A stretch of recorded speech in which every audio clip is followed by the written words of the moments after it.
A little bit of gardening beginning already. Boys out of yellow, Rudloff and Morris. They're out here next to the gate.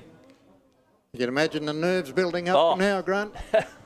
It is with me as well. Here we go, 4 laps.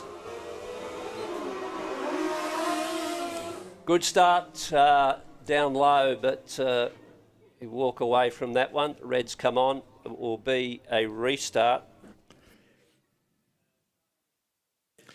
Grant, these sidecar riders racing here tonight, normally the heartbeat is around 60 to 100, and I can tell you now, we've measured this and heart rates go up to around 175 to 177.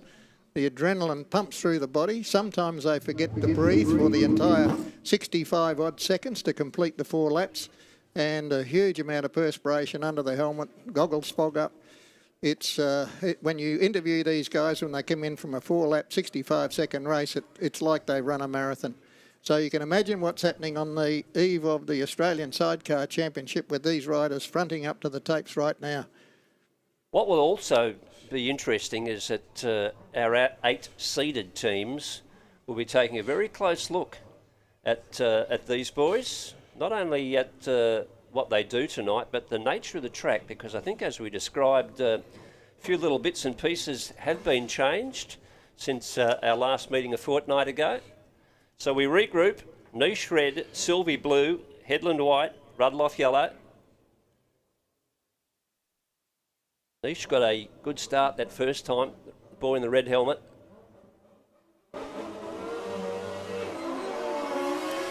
Gets a good start again, but not as good as the boy in white. There were a little bit of body contact there. Niche is your leader, and we got Passenger off, and one onto the infield. Red lights have come on. Well, there's a good example, Grant. Nerves. All riders try to occupy the same piece of real estate going into turn 1 and 2.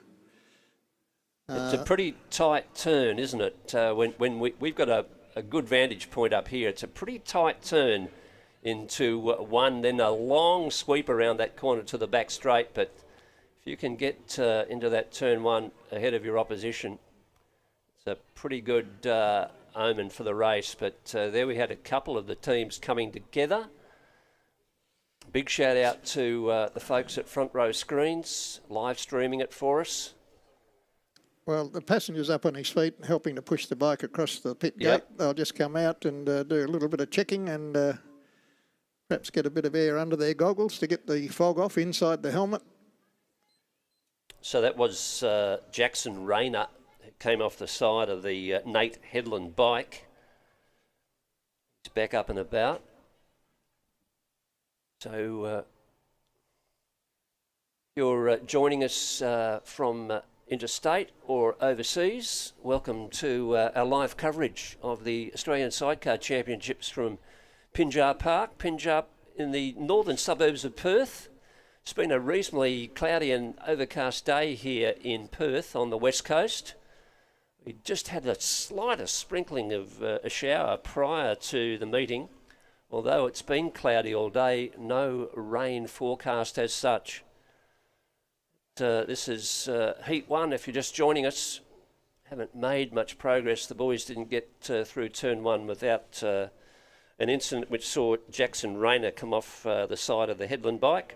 He pulled the race up at that stage, and we're ready to go again. Graham, you talked earlier about Western Australian chances. We just look at the Western Australian teams in this qualifier tonight. Jeff and Daniel Bishop, a father and son team. Jack Fuster and Jonas Setar. Lee Bujos, Jamie Forrest. Josh Wells, Braden Wells. And I did mention it earlier before the meeting started, but Reece Liptrot and Jesse Thomas, who are on a different sidecar altogether tonight because their normal machine with some engine problems which developed, which couldn't be fixed during the week. So the Darren Nash Ash Shield combination have been very generous and loaned them their spare bikes. So you'll find Liptrot and Thomas on a very unfamiliar looking bike. to those of us who know their number 6 oh so well, they'll be on a Nash Shield bike, but so it will look the yellow and white colours of Nash and Shield with a big 6 on it. Not an ideal preparation to an Australian title, is it? But discretion, the better part of Valerie, wasn't quite happy with the engine in the normal number 6 road and race outfit, so they've jumped onto another one to be sure and try and qualify and get in tomorrow's final. He looked pretty comfortable in practice, I've got to say. He did indeed. And a very accomplished combination, Liptrot and Thomas, been around for several years now, still youngsters in the game, but have been a team for quite a few years now. So they know their way around. And folks, if you're a little confused, their riders have their conventional bikes, obviously, with their own riding numbers on them, but they have breastplates on with numbers on the back. So if we're calling number 1 or number 2, we're referring to that, but we may also refer to bike numbers. Here's Grant. Once again, we got a good start. That's Niche and Spear who get away from that Headland bike, and they'll lead it down the back straight by about 20 metres at this stage. It's Nate Headland in second doing the chasing. Damien Niche out front. 3 points for the win, don't forget. And there's Rudloff through to third, gets around the outside of Sylvie. Moves into third place, is going to set sail. See if there's something up high, it's available. Sylvie charges up, he's still in fourth. Your leader is Damien Niche. Down low, it's Rudloff. Oh, drifts high, goes across the bows, goes in front of Headland, comes back again, going to sweep around the outside if he can. In the meanwhile, Damien Niche getting away, 1 lap to run. Rudloff around the outside. That's a beautiful move by Shane Rudloff. He's come out of gate 4 and all sorts of, well, maybe not problems. We've got plenty of issues with the Headland bike. He might be going to go inboard, you'd think, hands up in the air, but Damien Niche going to take the win. Niche from Rudloff. And then back to Brian Sylvie. That's the way I saw that one. And just trying to find a time for you at this stage. I'll give you an unofficial one. Oh, no, I won't even do that. But Damien Niche, your winner. Niche from Rudloff. Was a great ride by Shane Rudloff. Brian Sylvie finishing in third place. I don't know that the Headland bike it's finished. Still he went the infield. He didn't go across the line, as I understand. Yeah. He won't get any points for a 4th position in any event, but that's not looking good, is it? So I've got a time for you, which, boy, look at that time. 63.3 seconds. That's out good. of the blocks. That is very quick. That is good. 63.3 to Damien Niche in winning that one.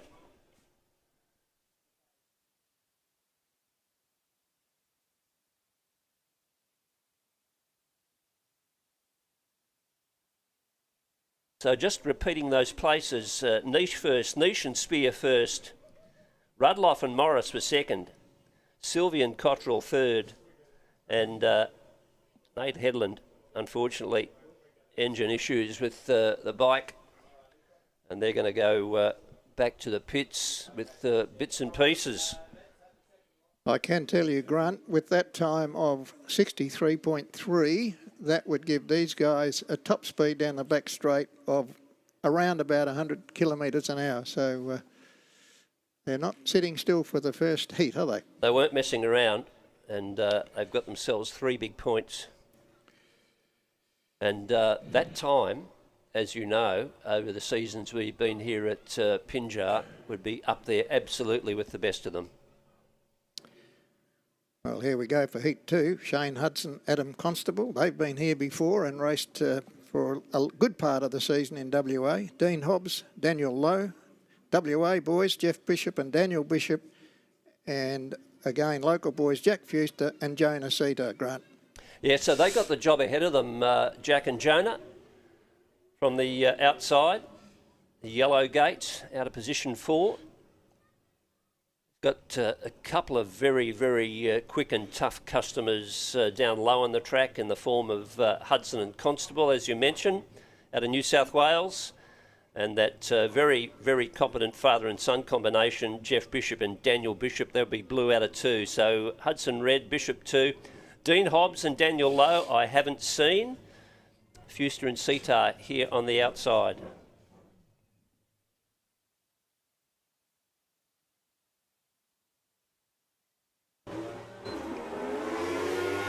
And that is Hudson and Constable who get the best of the start.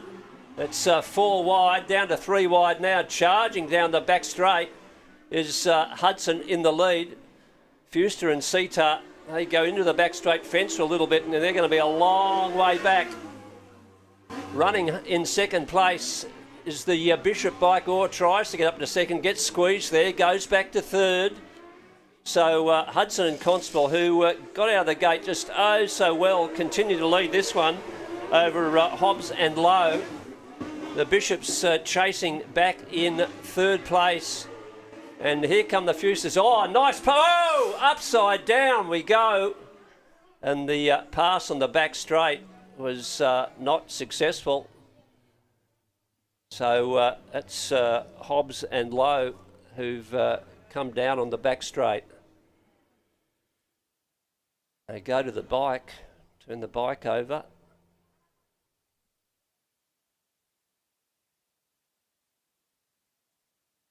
Well, we'll bring a report as soon as we can on the boys, but again, Grant, very fast times.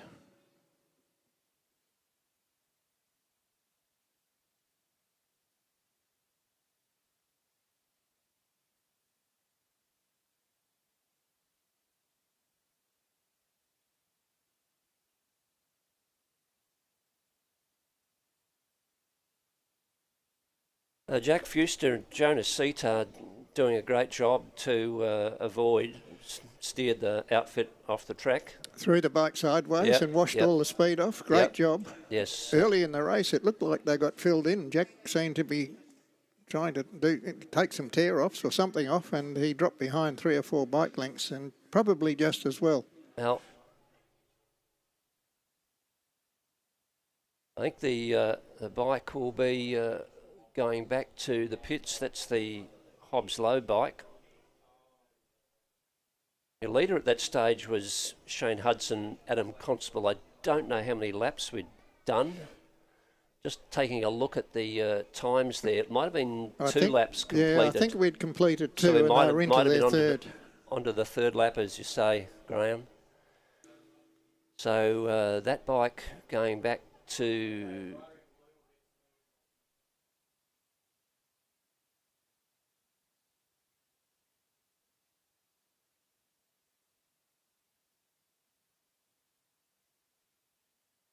Speedway solo racing, contact is absolutely forbidden, but in sidecar racing, because of the size of them, it's a bit harder to adjudicate on these sorts of things, so the referee's got a big job to do.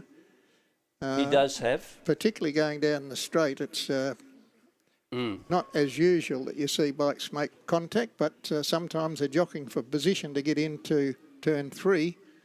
So we'll just wait on the referee's decision.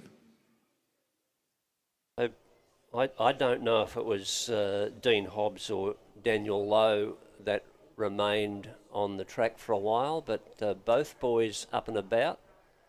Thank you, ladies and gentlemen. Thank you for your support.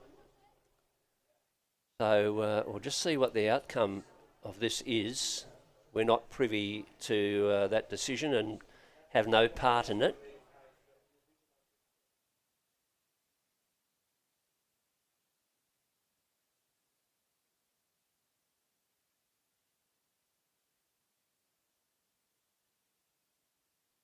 So this one will be a rerun. I'm imagining minus Hobbs and Lowe because of the, if they unless they have a spare bike, but I don't know that that is the case. Well, all bikes apart from the Bishop outfit, it looks like, have returned to the pit. So whether we're going to have an immediate rerun or do that one later, we'll find out. Rerun. So the referee has just indicated that we're going to have a rerun, and gate 2... Bishop and Bishop is out. Yep. So they've been deemed the cause of the incident. So they're excluded from this rerun. Well, that's tough luck for them, but the referee's decision is final.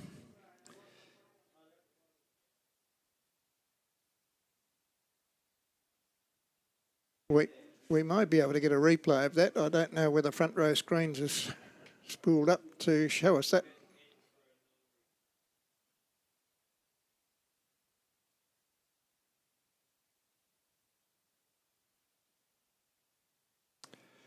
We might go searching for that replay if it's possible, but otherwise we're about to go to the rerun of this one, which will be Shane Hudson and Adam Constable.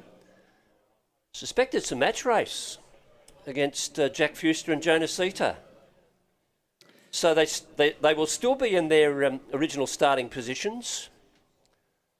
Well, luck's a fortune for Jack Fuster and Jonas Sita. They didn't enjoy the best run in that first attempt, so they're going to have another crack at it.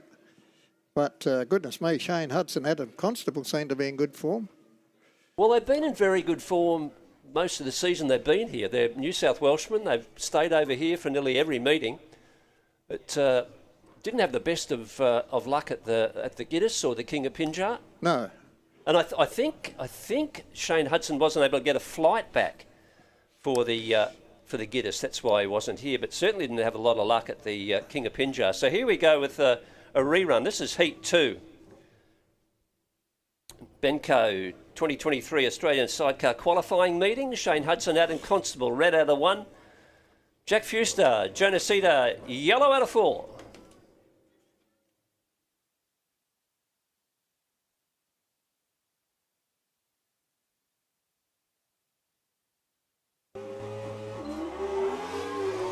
So Fuster and Sita are able to get down a lot lower this time, but whether they're able to put themselves in a place to make a challenge on the Hudson Constable bike, because Hudson and Constable, such magnificent gait. It's very tall man. We made that comment before about Shane Hudson that he'd make a fine ruckman in Australian rules. Oh, Fuster and Sita. Well, bike, whatever happened there, not quite sure. They'll want to finish to get the points. But obviously something went wrong for them down the back straight, and they're just going to roll round behind Shane Hudson and Adam Constable. Constable takes a look over his shoulder to be able to see that, well, no challenge in sight. Probably just back off a little bit, although I don't know, it's in their nature to back off. Shane Hudson, Adam Constable start the night out the way they want with a win. And that's another very good time.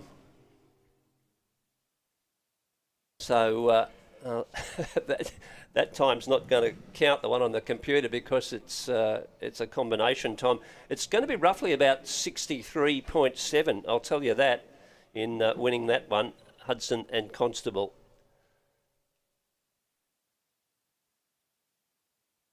Well, that event was brought to you by Bonnie's Mini Excavators, and the next event out will be event 3, sponsored by Mills Drainage. Thank you to these sponsors. Stephen Fowler, Byron Mordaunt, lead Bojos and Jamie Forrest, Rick Stevens, Nick O'Brien, Brian Gates and Nick O'Loughlin, gate 4. Yep, so we've got some people once again who we're not familiar with, Graham, but a lot of folks watching on the eastern side of our continent will be. Stephen Fowler, Byron Mordaunt out of South Australia. They've got South Australian teammates Rick Stevens and Nick O'Brien. Then we go a little further east, Byron Gates and Nick O'Loughlin out of Victoria. Representing Western Australia, Lee Bujos, Jamie Forrest, you might remember. Jamie had that interesting incident with Lee Bujos at our last meeting where he held on to the bike for a length of a main straight. He was dragging behind it. Lee wondered where his passenger was.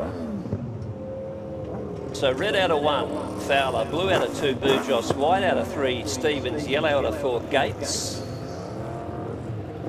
Be nice for this one to run 4 laps without being pulled up. Can't give you an official time for that second heat.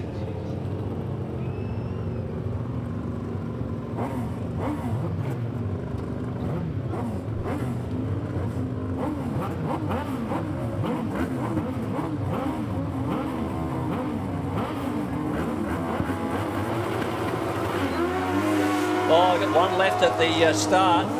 Burgos with a great start. He's a sandwich though around the outside. The boy with the yellow helmet, he's come out of 4. That was a great start by Byron Gates out of Victoria, and he leads this one at the moment. Burgos trying to make a move to get into second. The red helmeted Stephen Fowles, he's running second. Burgos hanging on there, trying to mount a challenge, but in the meantime, Byron Gates has streeted this field. Halfway home, he leads. Lee Burgos trying to put a move on Stephen Fowler. That's not happening for him at this stage. Those two would be the closest battle of this race. And then a long way back, Rick Stevens and Nick O'Brien. Yellow flag out. Graham Headington shows it to the leading rider, Byron Gates. Gates has done superbly in this one. Looks like Burgos is going to have to settle for third. No challenge coming from him. Stephen Fowler getting away with second at this point, but onto the main straight. The winner in this one is going to be a Victorian. Byron Gates takes the win.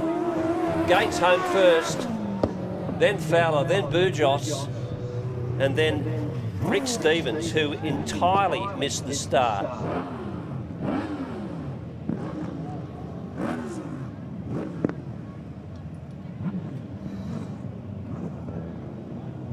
I don't know what he did there. I think he might have had the wrong gear selected off the line, but it almost stalled. He got it circulating again quickly, and away he went. 63.56, the official time.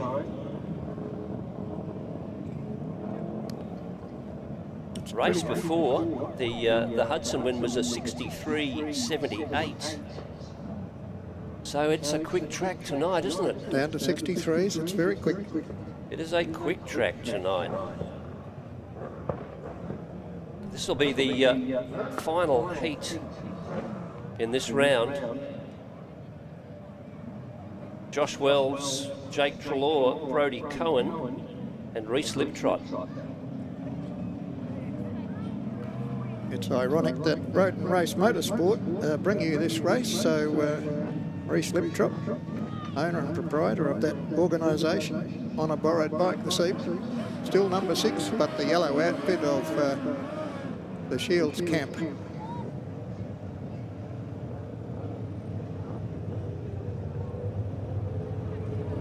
Red out of 1, Josh Wells, Braden Wells. Blue out of 2, Jake Treloar, Eli Wright. White out of 3, Brodie Cohen, Jesse Headland. And yellow out of 4, Reese Liptrot, Jesse Thomas.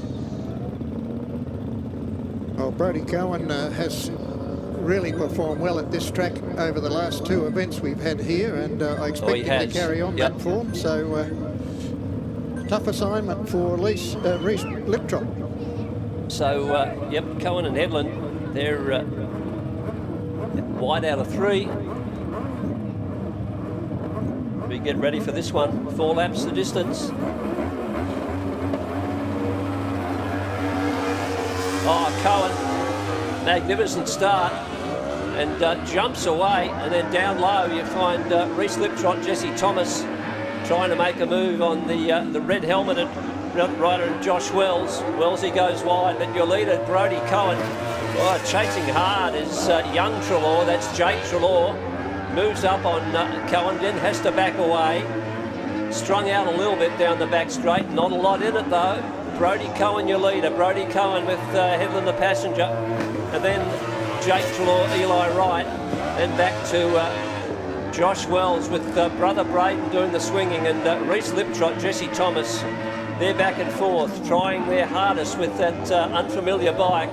Move up on the back of Wells as the yellow flag comes out. To try and chase something. Your leader continues to be Brodie Cohen. down the back straight with his passenger Jesse Headland out of Queensland. They're going to win this one.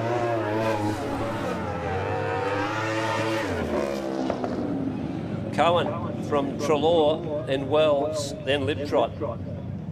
So a good win to Brodie Cohen. His time 63.98, 63.98. So all of these first four races, first four heats in round one have been sub 64. Very fast sidecar racing. Looks like they're all getting plenty of drive, particularly when they move off the pole line to about 1/3 track high. We're just going to have another quick little trim. Stay with us.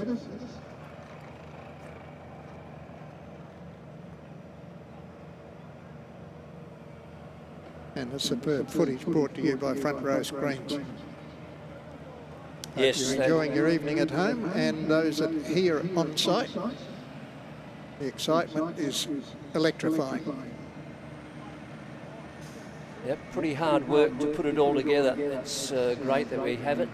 And a little bit of water going onto the track, a little bit of grading top and bottom, just to sort things out as the track does bed itself down over the night. So for those of you who want to take a look at the big screen, we're going to replay the incident on the back straight with Bishop and Lowe. It's back to the second heat for those of you who want to take a look, courtesy of Grant's car stereo. So here we go. So this is the replay of heat 2. Wow, very unfortunate. Very unfortunate, and as you said, the Bishop lad did a good job to, the Fuster lad I should say, Jack Fuster, to wash all the speed off, throw the bike sideways. The referee just came in and had another look at that replay, and I don't think he's changed his mind or decision. It looked fairly good to me. You've kicked the goal. That's it. You can't go back on it. Wonderful vision again by Front Row Screens. So through one round of heats, not unexpected that Damien Niche won, not unexpected that Shane Hudson won. Byron Gates, I did not know his form coming into this meeting at all, but he grabbed a great win from the outside. Well done to him. And Brodie Cohen, well, that's not surprising. He's done really well here previously. So big 3 points to him.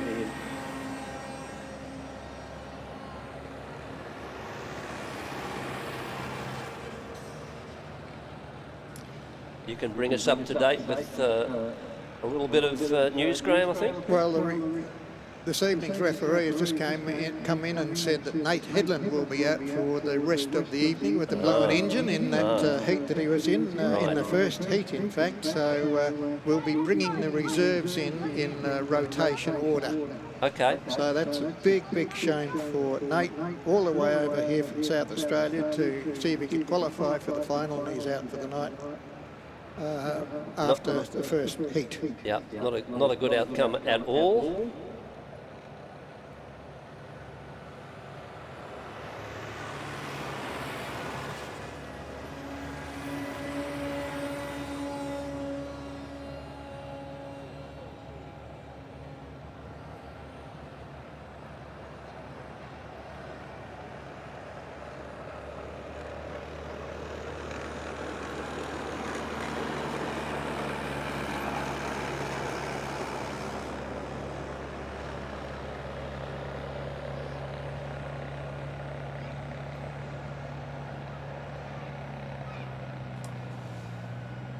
Just a quick update on Heat 2. Dean Hobbs, Daniel Lowe, they had an up ending on their sidecar. He has been cleared to ride again. However, he's got some grazing to his body, and the bike's not too flash, so I don't think we'll see them again this evening. So that's again a real shame for Dean Hobbs and Daniel Lowe from South Australia. A long trip to make for one heat to turn your bike upside down. So very, very bad luck and best wishes. It is a cutthroat sport. There's not a lot in it. So just taking a look at our reserves, I think first reserve tonight is Stephen Saunders and Clarissa Mitchell. So they're going to get a run in the place of Nate Headland and Jackson Rayner. So Saunders and Mitchell probably coming in there. So just looking at those reserves, Stephen Saunders, Clarissa Mitchell out of New South Wales. Talking about a long way to come. They could have come all the way without any rides at all, but they've made the journey over. Next reserve, Bob King and Morgan Cornwall, then Adam Wen and Nathan Gajic, Alan Maudsley and Gavin Dunham, and Michael Sitar and Leighton Bagovitz. So, as you say, as you've heard, Graham, we're going to invoke our first reserve with, it'll probably be in, where are we? Well, it might be the third heat where Nate Headland and Jackson Rayner were supposed to run. Dean Hobbs and Daniel Lowe, we've just been talking about Dean and Daniel, and Dean okay after that incident on the back straight, but whether they're able to continue racing, there seems to be a question mark about that. So we're probably going to see, though not absolutely positively, going to see two of our reserve teams in action in this next set of heats. First heat, heat 5 will be Liptrot and Thomas. They'll be red out of 1. They'll be happy to be down low. It's a long way to come from the outside. They'll be up against Damien Niche, Mitchell Spear, Shane Hudson and Adam Constable.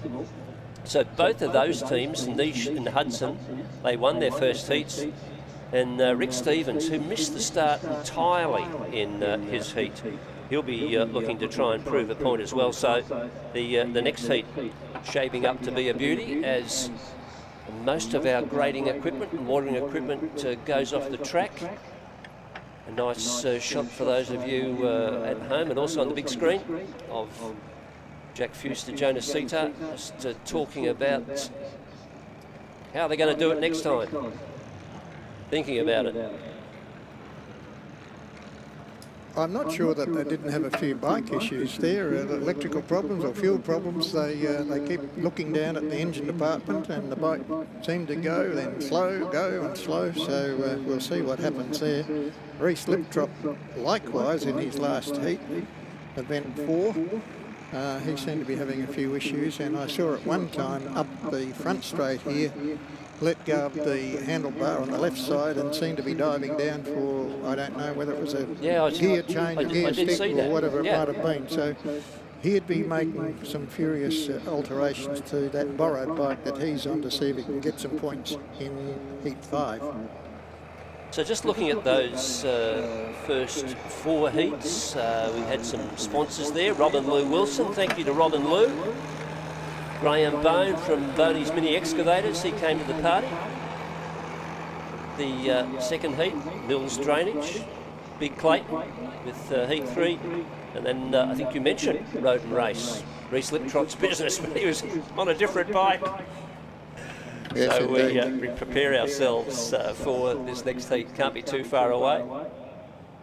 Great competitor is Reece, and he'll be dirty that he didn't get any points. You're desperate, you need points in this competition, I can tell you.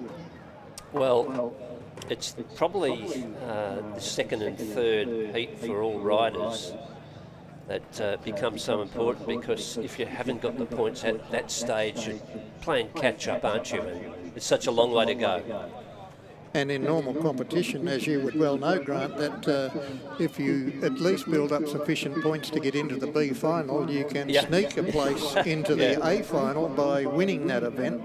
But there's no such thing tonight. It's just entirely on points. So highest point scorer from the top of the field, from 1 down to 8, then they will go into tomorrow night's final of the Australian Sidecar Championship, which will be a lung buster.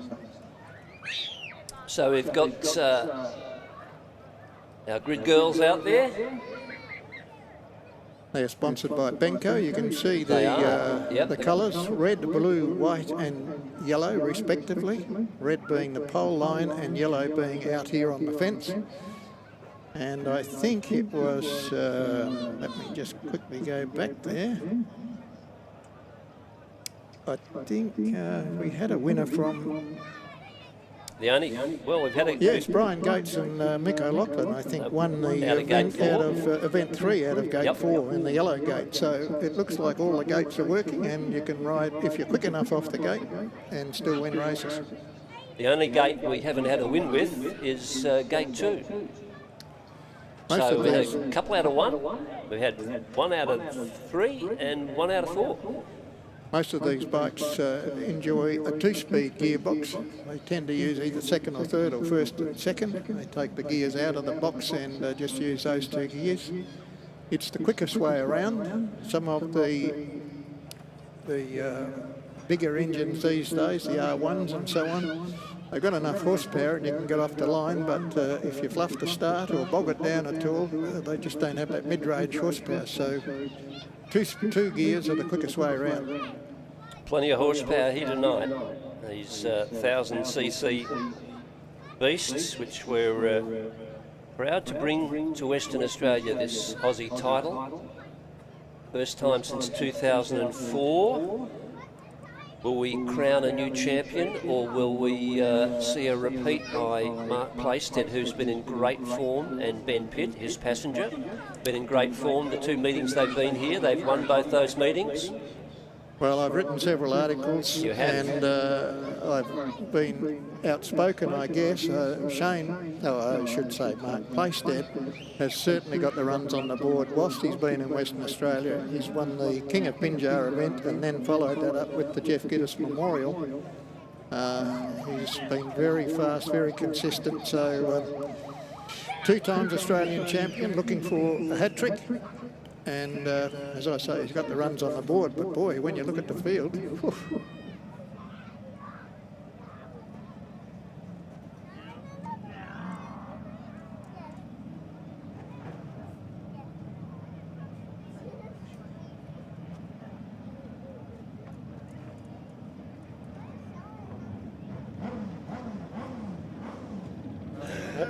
Yeah, they've basically got 2 minutes to get out here, and there's a big clock down there next to the track that shows them. Doesn't show us, we don't know, we can't tell the time anyway. So here they come. Well, as I said, Reece Liptrop will be pleased to get on the board. He needs some points desperately. Damien Nischke, I mean, he's a good peddler as well. Yeah, he's next to Liptrop and Thomas. He did the business in the first heat. 3 big points. Shane Hudson as well. So a bit of competition here for him. And hopefully Rick Stevens and Nick O'Brien can get out of the gate this time, and that will give us a really good indication of their speed, although we've got this outside gate for this heat, which is a tough assignment.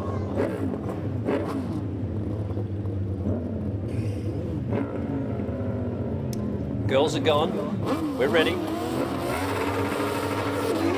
Oh, great start once again by Hudson and Constable.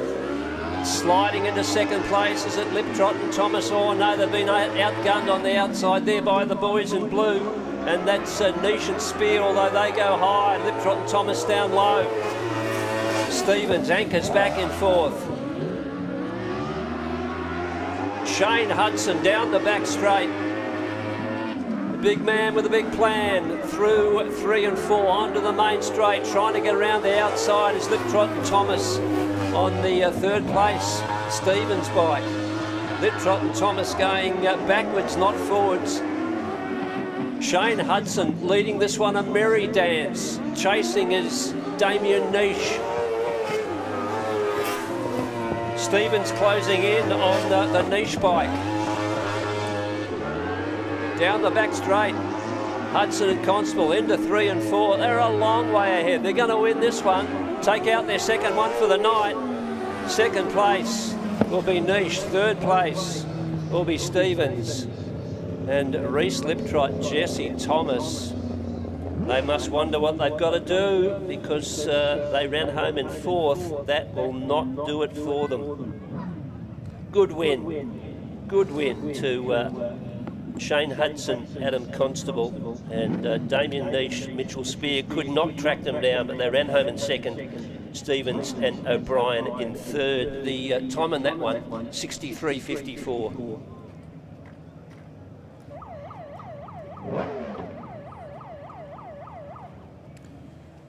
Well, Shane Hutto, wow, what a race. He just came out of the gate and that was it. That was the race right there. He was about 5 metres ahead by the time they got to the first turn. Brilliant start, brilliant start. So he is working his way towards qualifying for tomorrow night. He's unbeaten now on 2 occasions. Niche and Spear, they finished 2nd. They sit on 5. Someone else is going to get themselves on to 6 fairly shortly.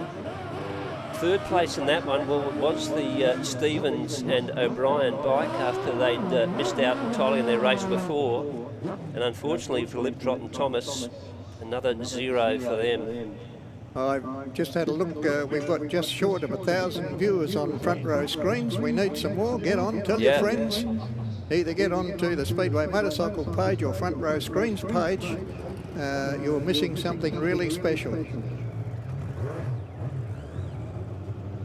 This is the best sidecar racing in the world. Australia produces the best dirt track sidecar racing on the planet. And we're part of it tonight, folks. Qualifying night. 8 teams to go through after tonight's racing for the Australian Championship finals tomorrow night. Red in this one is Jake Trelaw. Blue is Stephen Fowler. White is Brian Sylvie. And we do have in this one now, I would say, Saunders and Mitchell. Well, Jake got a 2nd placing in his first heat, so he needs to stack on the points as well, but he's riding comfortably within himself. See what he can do in this heat. So this is the first reserve being called into action. I'm not absolutely convinced that it's Claire Mitchell on the back, but Stephen Saunders is the rider.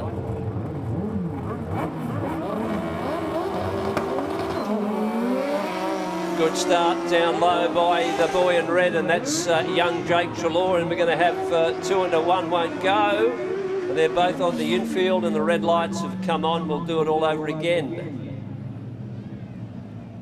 Well, that was a bit unfortunate. The rider, Stephen Fowler and Byron, got a little sideways, and the bike following behind had nowhere to go. Good decision by the ref. Pull the race up and redo it. Very difficult getting these things off the line and turning them into turn 1. Not a lot of room for error. And if someone turns sideways and washes all the speed off, you haven't got a lot of room to manoeuvre. So just repeating, yellow out of 4 in this one is our first reserve. It's listed as Stephen Saunders and Clarissa Mitchell. Doesn't look like Clarissa Mitchell on the back of that bike to me.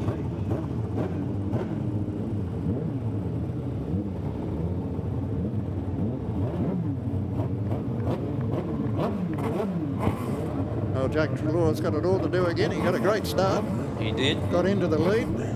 Eli Wright, ready to go.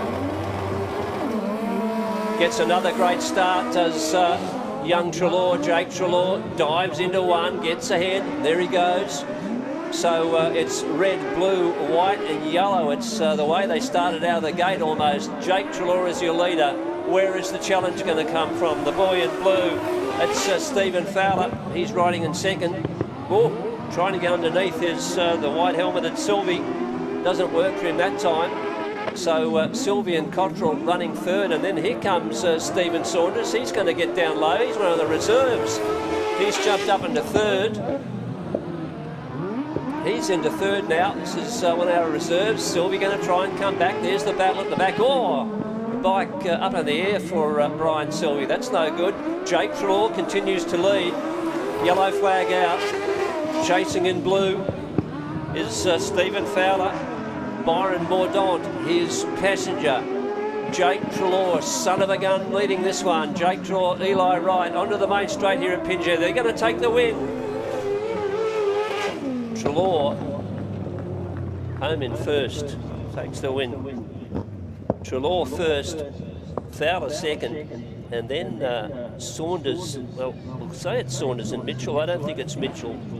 And then Sylvie Cottrell coming home in fourth. I believe I'm hearing through the headphones that Dean Hobbs and Daniel Lowe, who Saunders and Mitchell replaced, are out for the night. Give you a time on that one. Oh, that can't be right. The time 66.1. 66.1 I will give you as an unofficial time. 66.1. Jake Trelaw's one lap time, 16.192. Pretty good. Pretty flashy. He'd be very happy with that, young Jake. Well, that gives him 5 big points now, so he's starting to accumulate them nicely.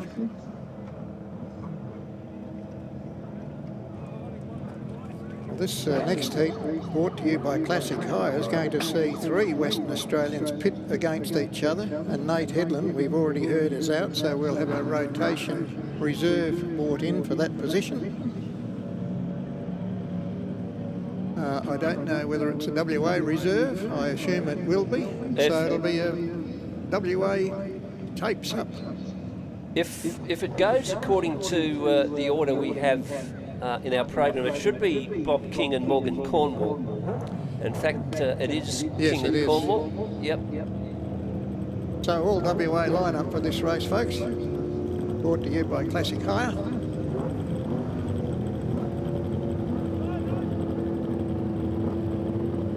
Bujos, Wells, Bishop, and King and Cornwall.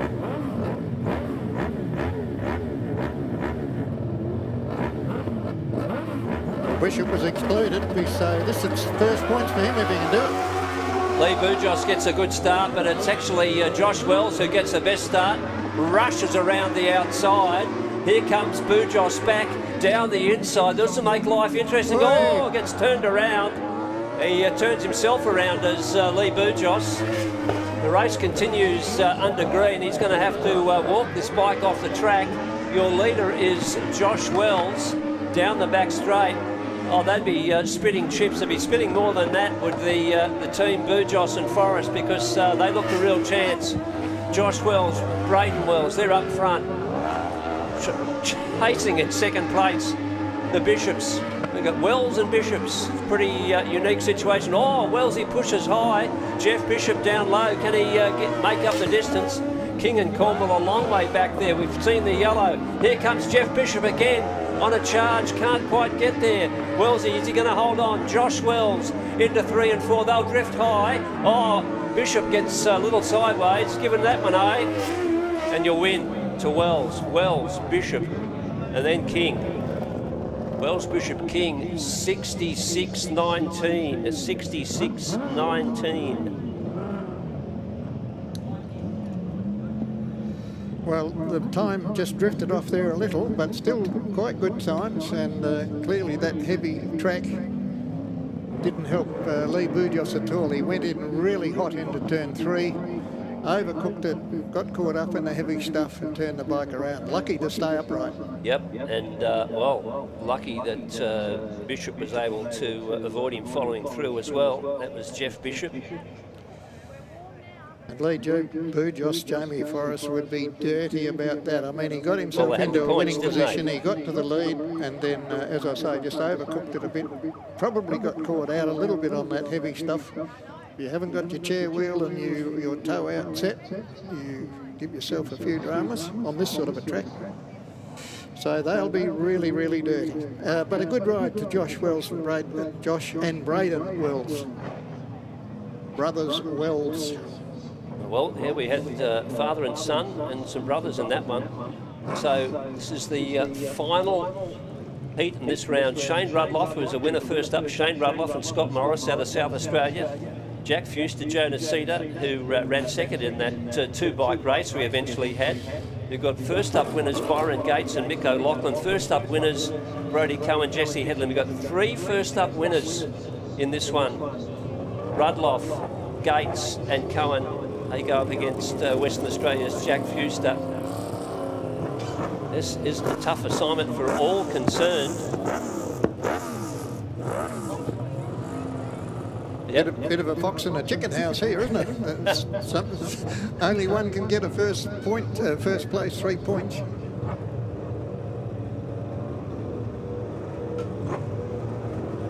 Now, well, we've seen all gates working tonight. I still prefer a fast start out of 1 and 2. Well, a gate is so critical. Brodie Cohen's good out of any gate, so I rather fancy him, but let's see what happens.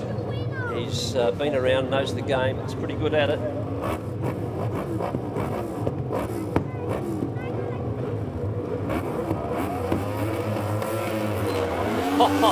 As you said, what a wonderful start. Oh, we're going to have a restart in this one.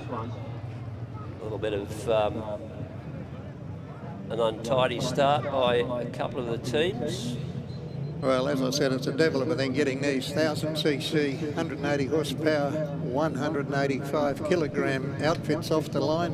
Huge amount of power.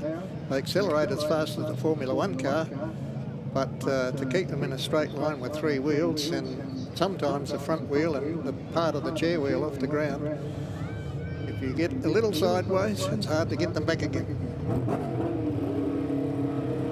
So, in that aborted start, Cohen got a sensational start. The team, Cohen and Headland here out of Gate 4, the yellow helmeted boys out of Queensland. They started brilliantly. Well, we did say that and suggest that before the race. Gate 4 is not a worry to Brodie, I'm sure. Very, very good gator. And I'm sure that's won him a lot of races in his career. So Rudloff, Fuster, Gates, Cohen. Here we go again.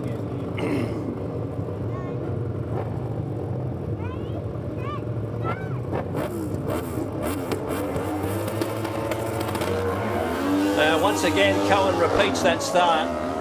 And Fuster gets bogged down. He's back in 4th. There's a long way to go for him then. So down the back straight, it's Cohen and Headland getting the job done. Brodie Cohen from the outside, but here's Byron Gates going to try and take it right up to him. Rudloff is back in 3rd, and Fuster and Sidecar, well, they've got a lot of work to do to even get near challenging for 3rd place. It's a pretty close one up front though. Brodie Cohen in charge, Byron Gates down low looking for a move, and then back to Shane Rudloff. But Cohen's not messing around. Bike's jumping around a little bit as the track does start to run up a bit. I don't know if we'll go for a track grade after this one. Brodie Cohen is your leader. The yellow's about to come out. Byron Gates keeps it low. Oh, Rudloff gets a little untidy. No damage done.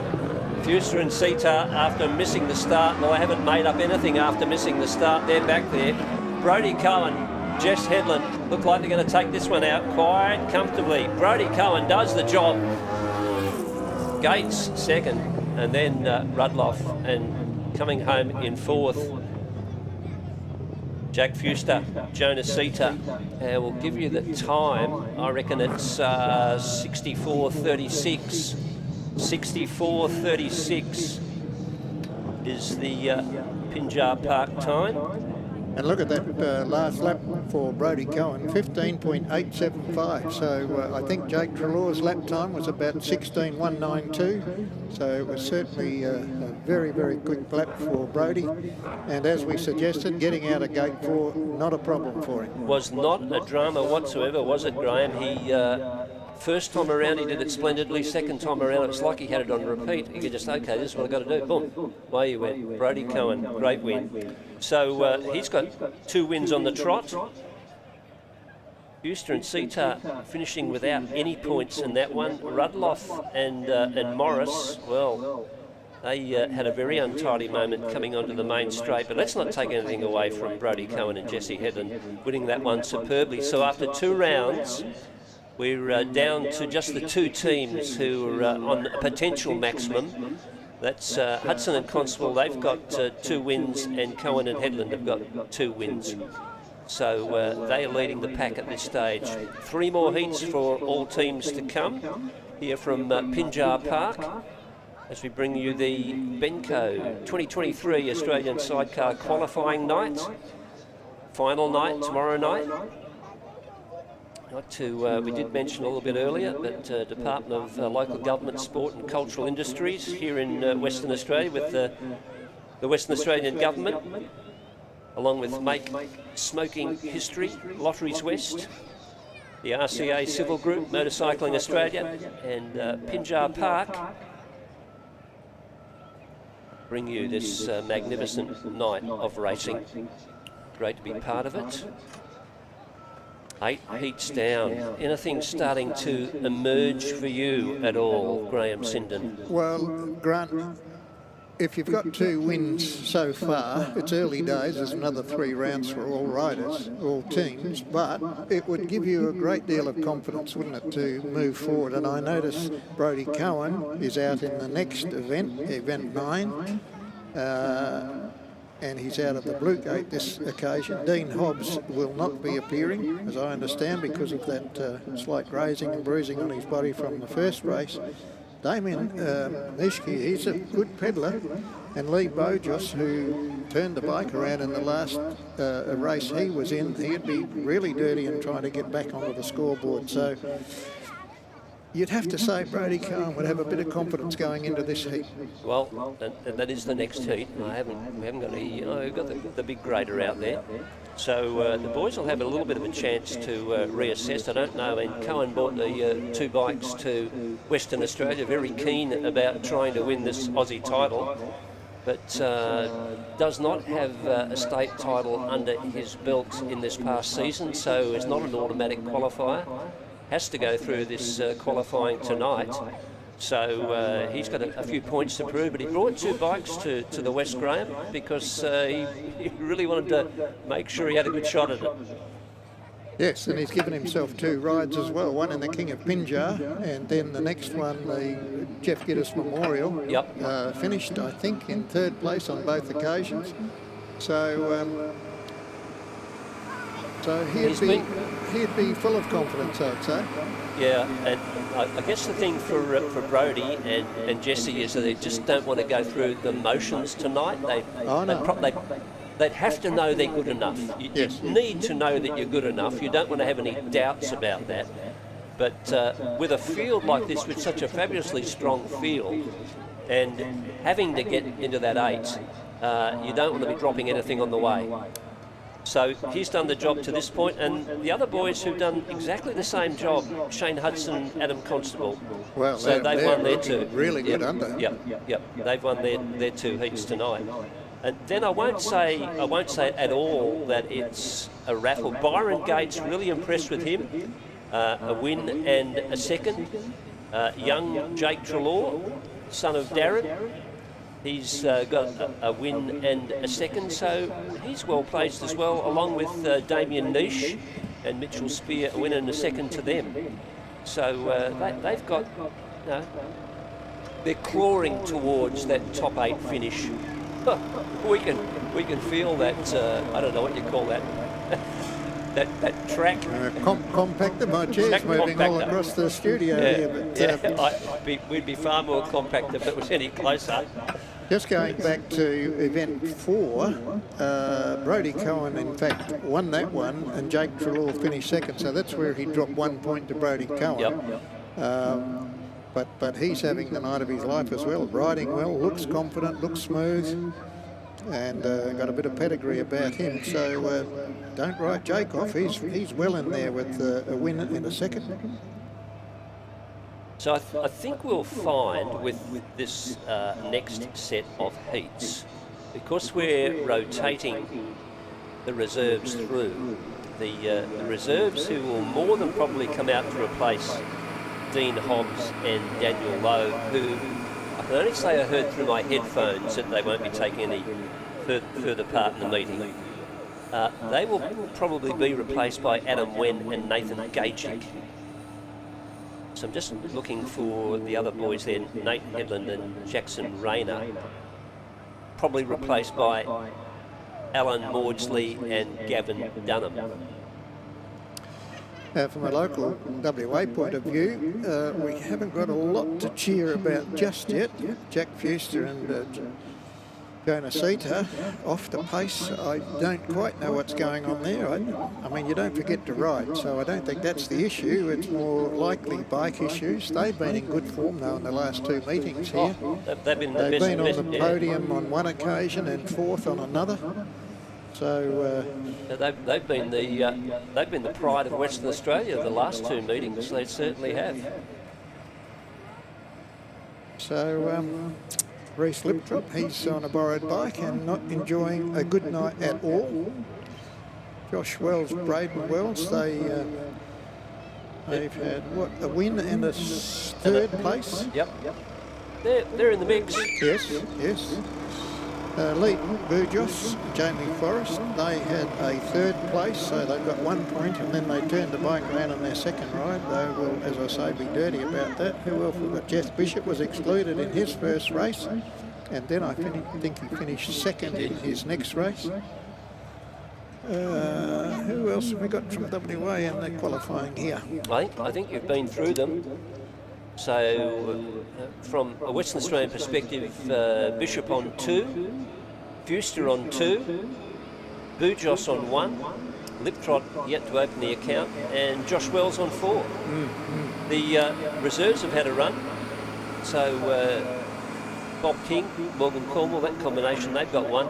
I've had it confirmed that in this next heat, Heat 9, that Adam Wen and Nathan Gajic will replace Dean Hobbs and Daniel Lowe. So Wen and Gajic will be red. It's Heat 9. And then moving forward to Heat 11, Alan Maudsley and Gavin Dunham will replace Nate Headland and Jackson Rayner, and they'll be in white. But we'll take you through that again when we get a little bit closer. Right, when you look at the program as it's laid out, as we've said earlier, the top 8 will go through to tomorrow night's final. Now, of the 11 East Coasters that have come across the race, Nate Headland is out for the night with a blown engine, and Dean Hobbs is out with some injuries, light injuries, and the bike's in a bit of a mess. So those two people won't be qualifying. And I guess, as we've said, Shane Hudson and Brody Cohen have got 2 wins on the trot, so they've built up 6 points. So the important thing is here not to finish 4th, is it? You need at least 1 point and to keep accumulating points to get into that top 8. That would be my instruction to you if you were in the pits and on my bike, Graham. Do not finish 4th. Do not, under any circumstances. That's right. Well, I think next time round we'll get a time on this, whatever it is, Vibramax compactor. It's doing a great job. All of these machines, incidentally, are supplied by Steve Sutherland at RCA Civil. Yes. Great contributor to the Speedway in Western Australia. All these machines have got to be floated here. He's got a big business in civil contracting, so he's got to float all the machines here, get the track prepared and organised, and then get them back on the floats and out into their respective sites that they're operating on. So a lot of money being spent by RCA Civil here, and we really appreciate it. So a low loader or 2 to get them here? Oh, yes. Right. There's a couple of little bobcats running around with the machines on the front, the big grader there, the compactor, or the whatever that machine is called, and various water trucks and so on. So a big commitment. Just while we've got a chance, I want to go through tomorrow night's field for you, those who are locked in. So let's take a look at it from the top. And so this is in no particular order, but those locked in are Jack Summerling and Nathan McFadden. They're the New South Wales champions. Mark Plaisted and Ben Pitt, they're the Australian champions. They're out of South Australia. Max House and Riley Commons from New South Wales. Darren Trelaw and Blake Cox from New South Wales. Darren Nash and Ash Shield from Western Australia, they're locked in. Warren Monson and Andrew Summerhays from Victoria.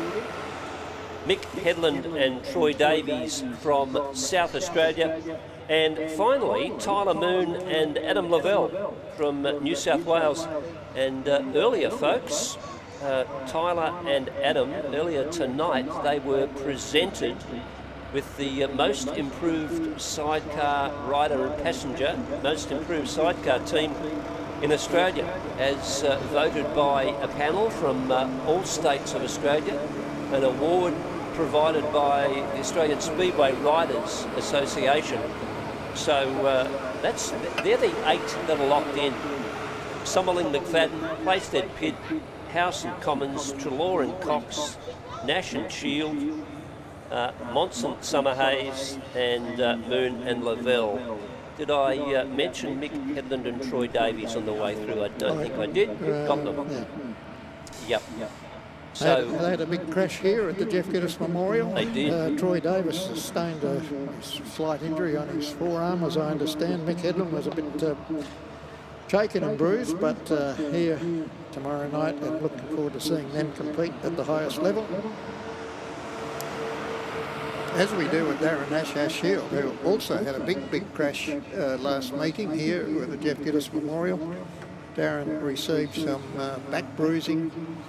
I had a look at a picture of Darren's back, and it wasn't too flash. It was not good to look at, but here he is tomorrow night. He'll be fronting up on the Shield's bike and performing at his best with Ash Shield. And unfortunately, irrespective of what happens tomorrow, Darren Nash, Ash Shield, will be retiring from speedway sidecar racing and concentrating on road racing. So we wish them every success tomorrow night, and then in their future careers, road racing. Absolutely, and we would hope that they might occasionally come along to Pinjar Park and say good day. Well, look, I don't think we've seen the absolute last. They're retired, never to be seen again. I think they may bring the bike out for selected racing. We'll soon see, and we may be able to do some interviews with Darren Nash as the championship proceeds. And talking about retirement, Russell Mitchell, a grandfather of Australian Speedway sidecar racing, former Australian champion. If you can collect all of his grass tracks and best pairs and singles titles and so on, I think he's won about 7 national titles and similar amount of WA titles. So Russell, on the eve of the 22-23 Australian Sidecar Championship, announced his retirement. And my understanding so far is he's going to prepare the bike and put a youngster on for next season. So he'll still be involved in speedway sidecar racing and certainly in design and development. So Russell, best wishes. Thanks for the magnificent contribution you've made to speedway sidecar racing over the years, and we certainly look forward to your further involvement right here at Pinjar Park Motorcycle Speedway. Well, continuing involvement. The man is a true ornament of the sport. A couple of things that we mentioned earlier, Graham. There is a raffle that will be it's being conducted. Kelly Fuster and a few of the good people from the Speedway Motorcycle Club of Western Australia are running a raffle tonight. They'll be walking around in the crowd. We might try and get an update on that, but the prize is a rider's bib signed by all of the riders in the Australian Sidecar Championship. In fact, there are 2 of those bibs.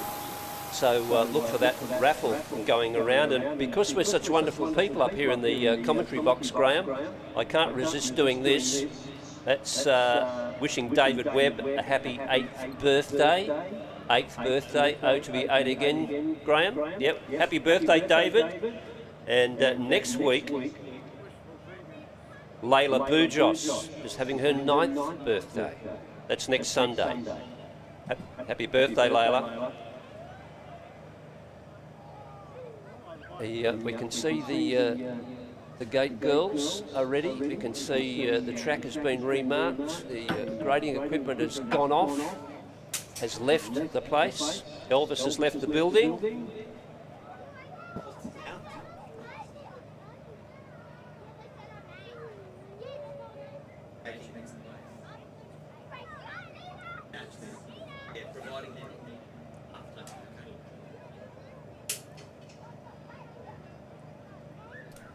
Yep, just confirmation from our match referee that Adam Wen and Nathan Gajic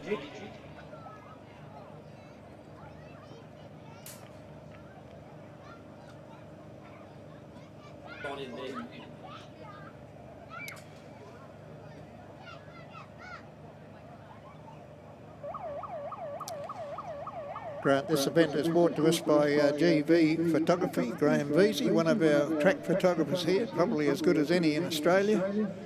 And we thank him for his involvement in Speedway as well.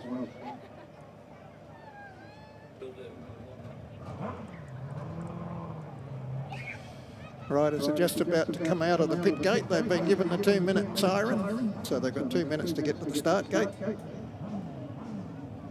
The track gates will be closed. Just need to break in here with one of those important announcements you do need to make.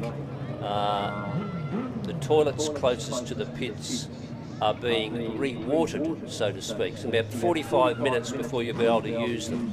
Portaloos are okay, the ones on the back straight are okay, but the ones closest to the pits, about 45 minutes before the water can be recharged. So if you're desperate, hold on.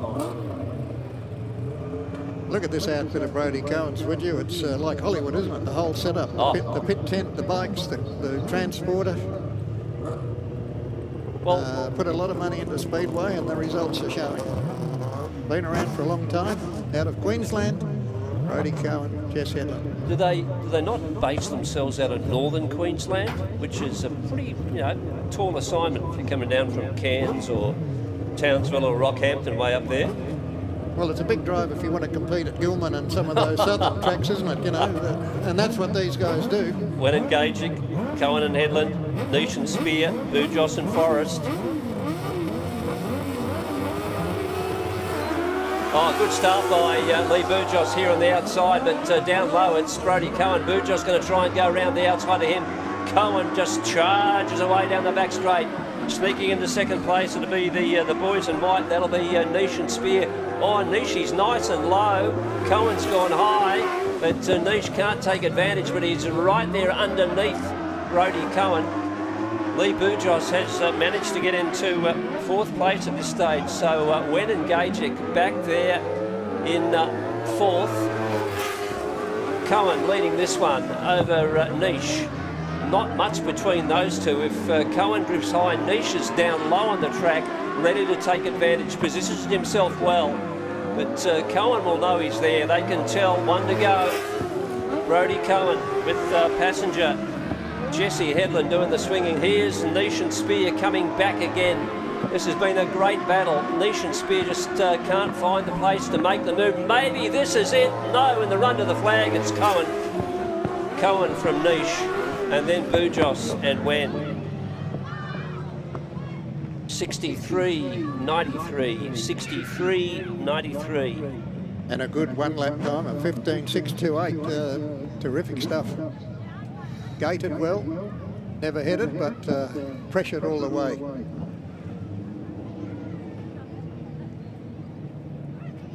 Well, a great run by Brodie Cohen. So he's going to move up to 9 big points, which will suit him down to the ground. Niche and Spear, they had a couple of opportunities there, just couldn't get quite close enough. They'll end up on 7 points after that run. So they're looking top 8 possibility. Third place, well, Bujos, Lee Bujos, Jamie Forrest. They grab another 1 pointer. That'll take them to 2, but that's probably not enough at this stage. And then with their first run of the night, reserves Adam Wen, Nathan Gajic finishing back in fourth. Well, next one. Shane Hudson's turn to continue his unbeaten run. He's already got 2 wins on the board. He's out in this SM Freight heat. We'll see what he can do. He's up against the very red-hot Victorian Byron Gates with his passenger Mick O'Loughlin. They've gone very well so far tonight, Gates and O'Loughlin. They've only had the one loss. See if they might want to be able to inflict one on Hudson and Constable. That's where the battle might lie in this one. Josh Wells is in there. He's white out of 3. Sylvie and Cottrell yellow out of 4. Sylvie and Cottrell on 1 point. And they've got, well, gate 4 will not do them any favours.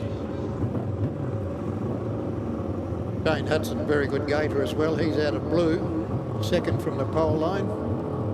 That'll be the battle down there, I reckon. But Josh Wells, always capable of throwing something into the mix. Let's see what happens. Byron Gates making some final adjustments. O'Loughlin, passenger settles. It is Hudson and Constable who get the better of the start. Up high and around the outside is the attempt there by the Wells boys. Doesn't happen. So it is Byron Gates, the Victorian, with Mick O'Loughlin, his passenger, who scream into second place. 1 lap down, Hudson and Constable. They're leading this one. I won't say comfortably because Gates is going to pressure him all the way. They get some great top-end speed though, Hudson and Constable, and seem to be able to hold the bike low down on the track. Absolutely fill Gates in. Copped the biggest spray of dirt you could imagine, and that put them about 30 metres back. Hudson and Constable wouldn't have known that and would not care. They lead this one, 1 lap to go. Gates and O'Loughlin going to try and come again, but it's a long way. Wellesley's back in 3rd, and then Sylvie in 4th. It's down the back straight. Their great run continues. Shane Hudson, the big man's going to take this one out. He nods to himself. Another win. Gates 2nd, Wells 3rd, Sylvie 4th. 63.82. 63.82. It is remarkable how close all of these times are. Talking about times, Grant, Shane Hudson's lap time on lap 2 was a 15.392. That's really motoring. 63.82, the winning time. Hudson and Constable keep their unbeaten run alive. So far, 2 teams on 9 points.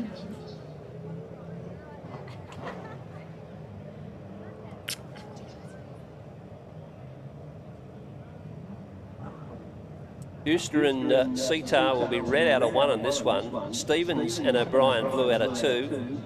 We'll see for the first time tonight Alan Maudsley and Gavin Dunham. So they're in as reserves, replacing Headland and Rayner. And then Jake Shaw, Eli Wright have the task ahead of them out of 4.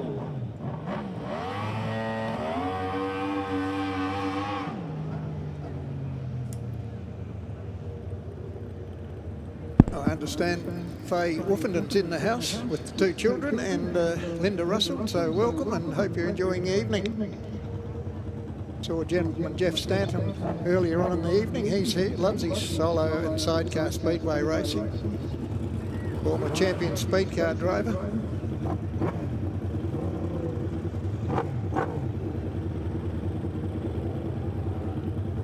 Well, the Mack Track boys on bike 45, Jack Fuster, Jonah Sita, need some points, Grant. This is the one for them. They're once you've been through this heat, you're over halfway home. So they need to start piling it on. Well, they're up against Jake Trelaw, who's been showing a clean pair of heels. Rick Stevens hasn't had the greatest of runs tonight. Maudsley and Dunham, their first run of the evening as reserves coming in. Ahead of them now. They get a good start, Fuster and Seatarn will lead it into the first turn, though being out-dragged, out-manoeuvred down the back straight by the looks of it. and they get totally bluffed off that one by, I think it was Stevens. And then moving into second place will be the white helmeted Trelaw, or yellow helmeted Trelaw. So he's come from 4 to get to second place. So is it Stevens who's running in second? We'll take a look. It is Rick Stevens.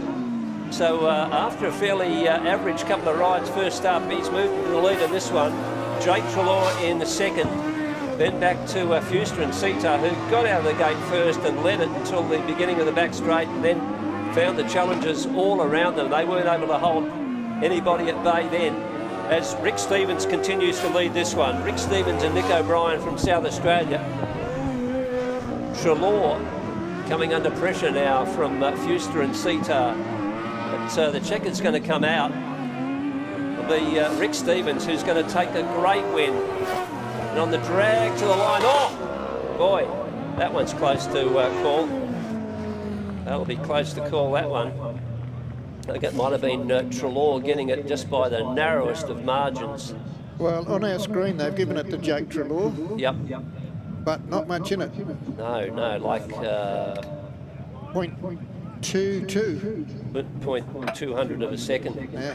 So Stevens, Trelaw, Fuster, that's how they finished. Stevens taking the win, Trelaw second.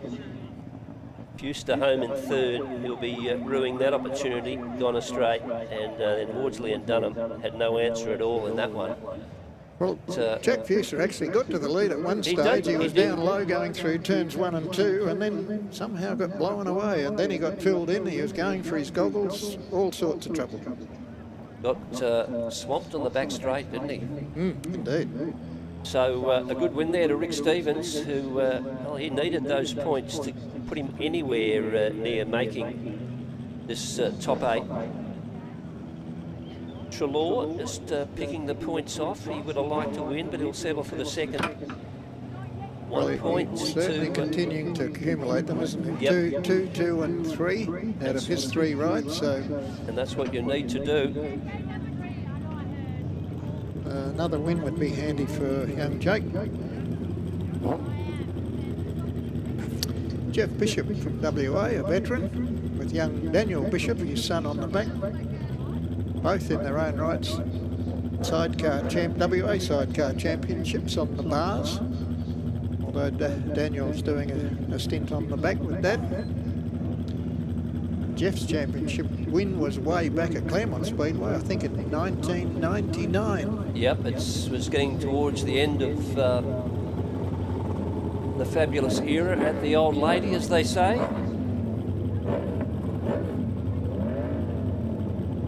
Liptrot and Thomas, well, they're red out of 1. Shane Rudloff, Stephen Fowler, Jeff Bishop. Oh, great start by Jeff Bishop. Anticipated that superbly and jumped away to the lead. And who's going to be in second? Oh, Bike's jumping all over the place. It's the white helmeted rider that's running in second. And we'll take a look at this as we go through. Trying to make a move here from the back of the pack was Shane Rudloff. Didn't work for him. Here's Liptrot and Thomas down the inside of Stephen Fowler, and they are going to grab that second place away. Fowler's going to try and come back with a dive low, and that'll allow Rudloff and Morris through. So they've gone from, well, sort of chocolates to boiled lollies. Can the Nash Tech bike with the boys from the west on board stay in second? It doesn't look like it. It looks like Rudloff and Morris have grabbed second away, although another charge here, a challenge from Reese Liptrot and Jesse Thomas. Not going to do it. And a fabulous win here coming up to Jeff Bishop. Time enough to wave for the crowd. Jeff Bishop takes the win. Bishop from Rudloff, and then back to Liptrot. 65-46.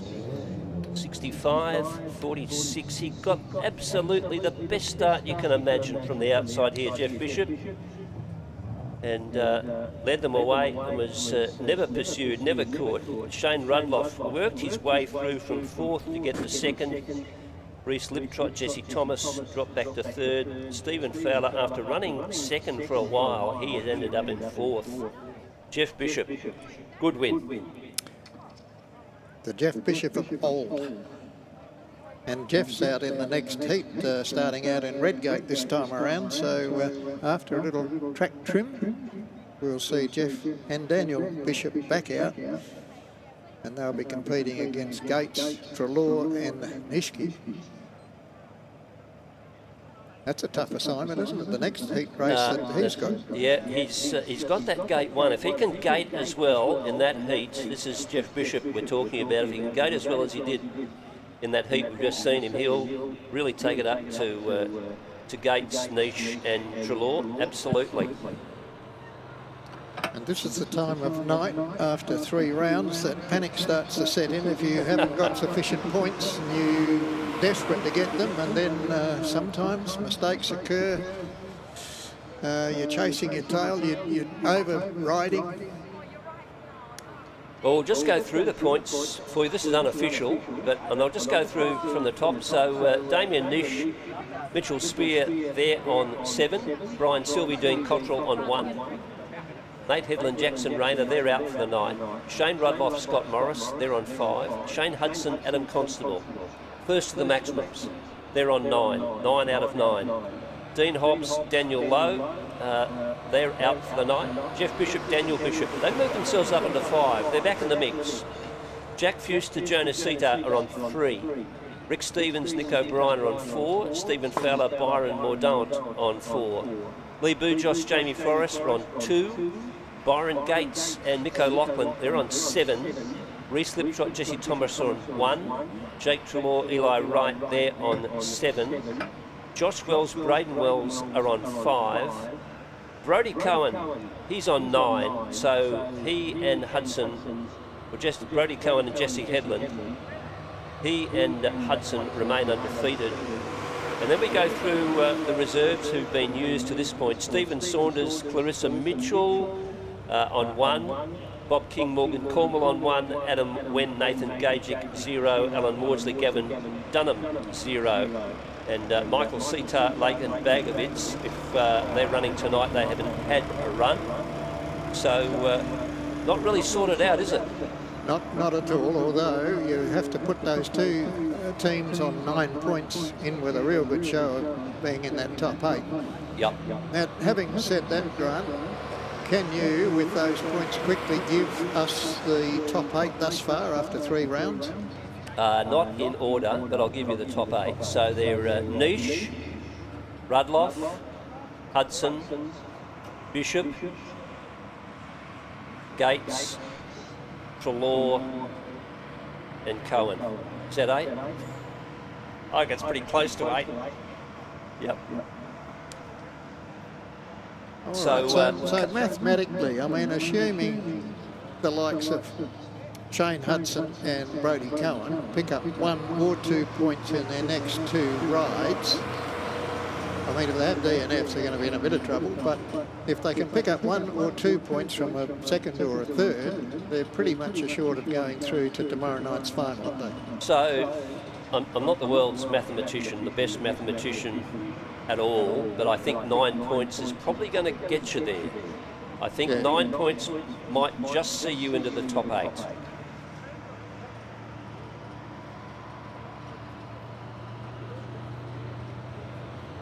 Again, we need to mention Benko, the sponsors of the 2023 Australian Sidecar Championship here at Pinjar Park Motorcycle Speedway. Huge thanks to them. They've been totally committed to speedway racing in Western Australia. They also sponsored the recent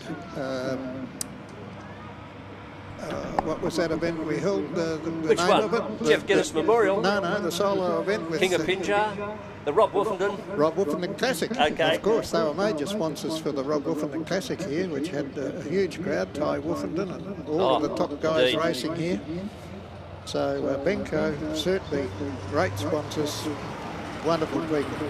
Now, I'm just hearing through from the pits that Reese Liptrot, Jesse Thomas have retired from the meeting. They won't take any further part. Well, that's a shame. And they will be replaced by reserves in their next ride. So they're retiring from the meeting by the looks of it. They've possibly taken a look at where they are in terms of the points they have. 1 point after 3 rides. It's a long way back from there. The most they could end up with is 7. It's probably not enough. And given that they're on a borrowed bike, they're probably respecting the decision of, well, they're probably respecting, in fact, that Darren Nash and Ash Shield might need their spare bike tomorrow night. So they've given it their best shot. But they are retiring from the meeting at this point. That's what I hear on the headphones, and they will be replaced in their following 2 rides. We will presume, and it might have been Bob King and Morgan Cornwall that I heard who are going to replace them in that one.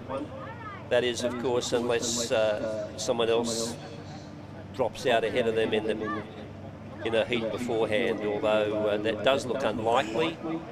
Next heat, the Bishops, Jeff Father, Daniel Son. They're out, red in 1. They're up against, we've talked about it a little bit, Byron Gates and Mick O'Loughlin, blue out of 2 from Victoria. Jake Trelaw, Eli Wright from New South Wales, white out of 3. And then yellow out of 4, Damien Niche and Mitchell Spear from South Australia.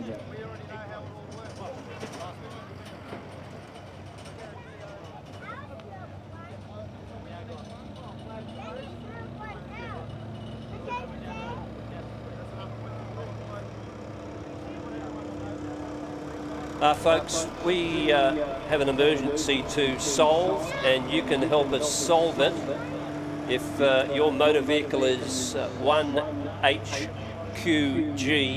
176, 1HQG 176, if you are able to move that vehicle, it would be greatly appreciated. It won't take a moment, and you will help a couple of people out who do need to leave the speedway.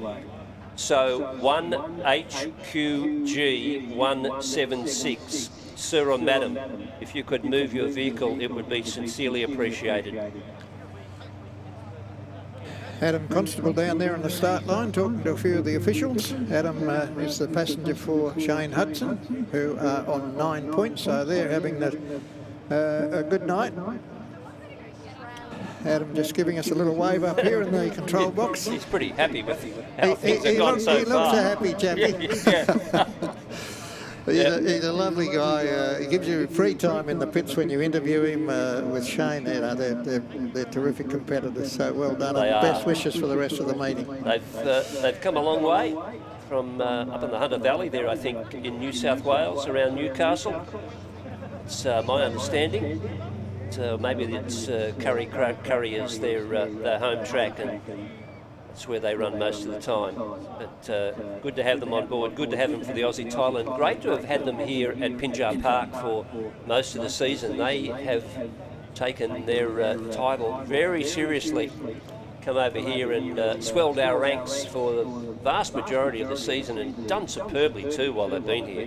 We can just about claim them as West Australians now, can't we? We are going to. We do that with lots of sports people, don't we? We do.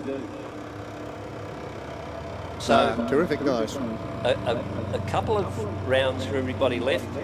It's important, I think, given the status of what we've been doing tonight, to just go through and mention a few more of these people who've helped us out. I know we mentioned that first round of Robin Lou Wilson, Boney's Mini Excavators, Mills Drainage, Road and Race Motorsports helped us out with our first round of heats. Then John Gall Photography, Gawler Motorcycle Centre, which would be in Adelaide, Classic Hire, and Fuster Transport Services. They helped us out with our second round, and then GV Photography, Graham Veazey, on your man, GV Photography, SM Freight, Farrell Transport out of Newcastle, and another one there from Classic Hire. So they've been very, very generous in their support of our heat racing tonight. So coming up, we've got rounds sponsored by Shieldsy, Tony Shields, Shieldsy Engineering Proprietary Limited, your one-stop fabrication shop. Benco, as if it isn't enough that they're the major sponsors, we'll sponsor a heat, yep. They're sponsoring a heat. The Tamworth Motorcycle Club up there in northern New South Wales. They're on board, and GTS Steel Fabrications, General Steel Fabrication, Metal Sign Fabrication. Well, certainly hope you're enjoying the front row screens coverage here tonight from Pinjar Park Motorcycle Speedway, wherever you are, whether it be on the east coast of Australia or overseas. I know there are lots of keen sidecar spectators that want to keep progress on this meeting, and so they should. It's an Australian Championship.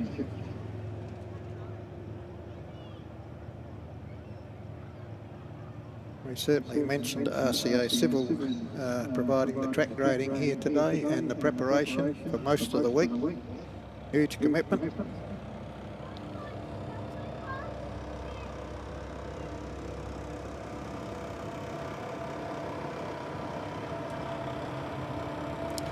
Well, tomorrow night, Grant, is the culmination of all of the qualifying here tonight, and we will crown a champion. Whether it's an existing champion or a new one, we still yet to find out, of course. But there's a lot of spectators in the crowd now, 8 of them in fact, that will be riding tomorrow night that didn't have to qualify, that are looking at the track and other competitors, what gates work, what gates don't work, what lines are good.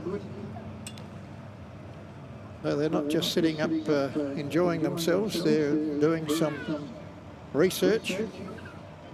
And they are all here. It's not a night off, that's for sure, because having a look at some of your opposition, seeing what they're up to, seeing how they're progressing, I think there'll be a lot of eyes, particularly on Brodie Cohen and particularly on Shane Hudson. But guys like Damien Niche, Shane Rudloff, they're not without a chance either, and young Jake Trelaw. You did ask me before, Graham, who the top 8 are at this point. So Damien Niche is 1, Shane Rudloff is 2, Shane Hudson is 3, Jeff Bishop is 4, Byron Gates 5, Jake Trelaw 6, Brodie Cohen 7. So we've got a gaggle of riders on, or Josh Wells is 8. Yes. Josh Wells is 8. There you go. Right. So 3 rounds done, 2 to go. 5 points at this stage has Josh Wells in the top 8.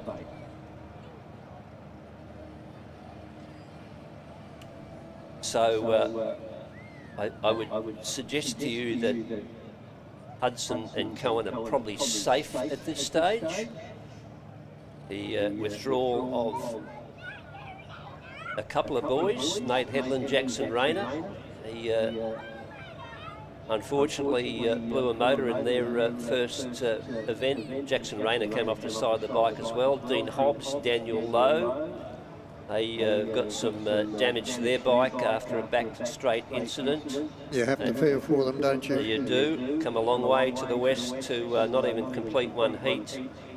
So they've withdrawn, and we've just brought you the news that Reece Liptrot and Jesse Thomas have decided to withdraw from the meeting. That's a real shame, isn't it? From a Western Australian point of view, he finished a very close second to Darren Nash Shield.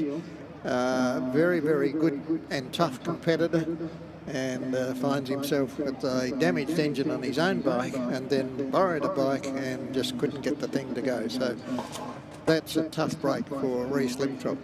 Yes, hasn't had the best of luck in the big events, but you've got to stick at it for a long time sometimes. Yes, indeed. Until the Ferris wheel comes around and you can jump on it. Now, tomorrow night, Grant, you'll be joined here in the PA box with Con Migro, My old pal, my old sparring partner, Con. Commentator and promoter. Yep. I think I'll be positioned over in the pits doing some pit interviews, possibly joined by Glenn O'Brien, former Australian, 5 times Australian champion, so that'll be fun. Whatever happens, it'll be a good call and a great championship. Look forward to your call from the pits tomorrow night. Look forward to your interviews, and it will be a huge night of racing. Very similar format to tonight, with the exception that there is a B final and then the A final at the end of the night. So no finals at the end of tonight, it's just points on through. No presentations at the end of tonight. We'll just tell you who the top 8 are. So we're getting ready for this one. Jeff and Daniel Bishop, red out of 1. Byron Gates, Mick O'Loughlin, blue out of 2. Jake Trelaw, Eli Wright, white out of 3. Damien Niche, Mitchell Spear, all the way from South Australia, yellow out of 4. Well, Jeff will want to continue building on those 3 points he got in the last race, and Jake Trelaw will also want to ensure that he gets a win or a second to pile on the points to just get him up into that top 8. Well, they're in there at the moment, so Bishop's just in the 8.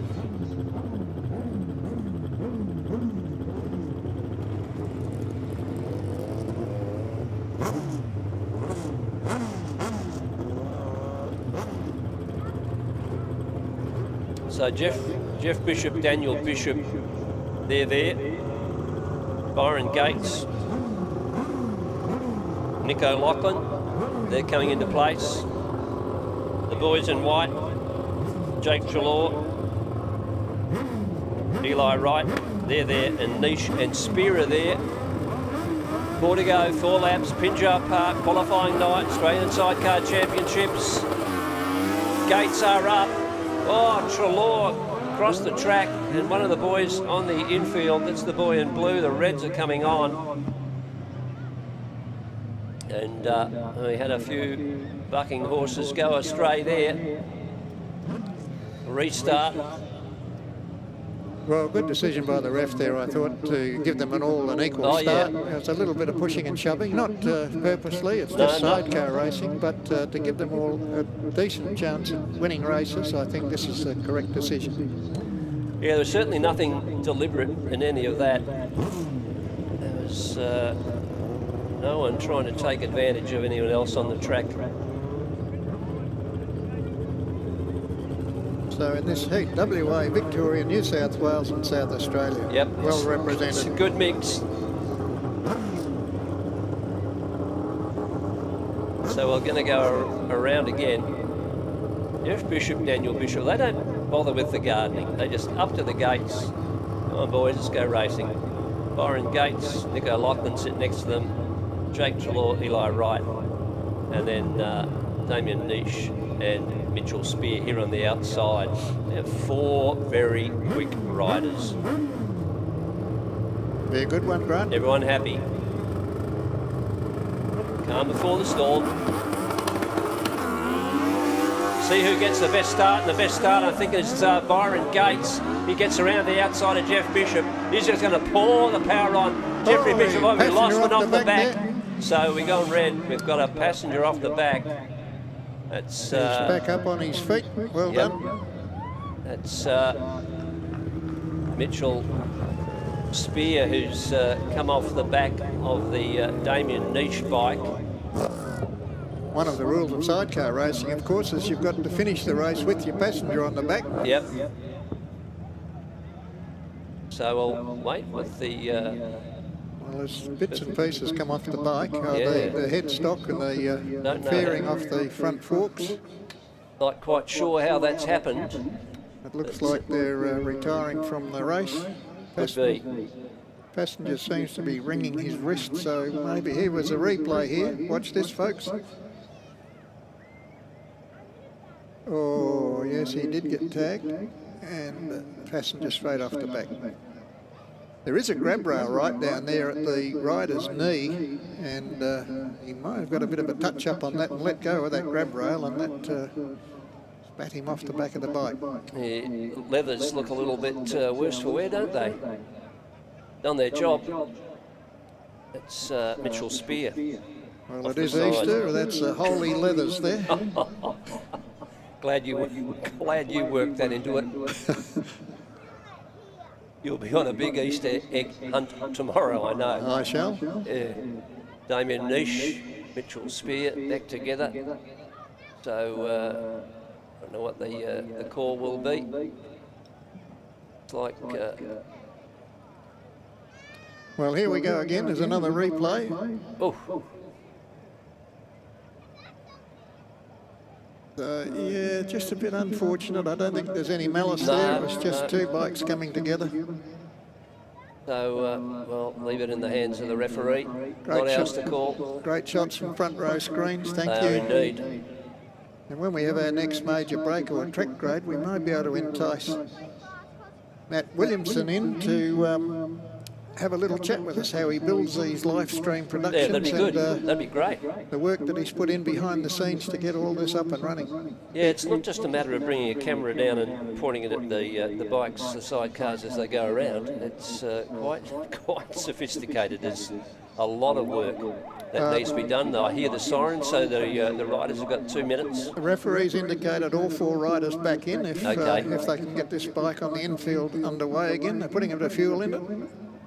They may run without the fairing on the bars, which will present a few problems for the rider, in particular. A lot of dirt coming off this track. Yeah, it really is very heavy, isn't it? Mm. Seen it, quite a few riders filled in on the back straight, front straight. So, yeah, Niche and Spear been given 2 minutes. I think everyone's been given 2 minutes to get round here to the start line again. So Byron Gates has got to do it all over again, get to the lead.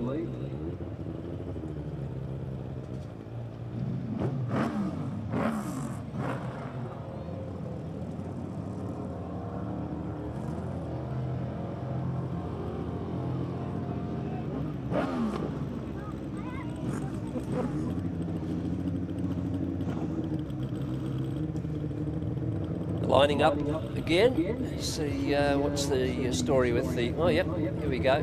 Damien Niche, Mitchell Spear. So most of that bike back together by the looks of it. Taking any parts back to the pits? I don't think so.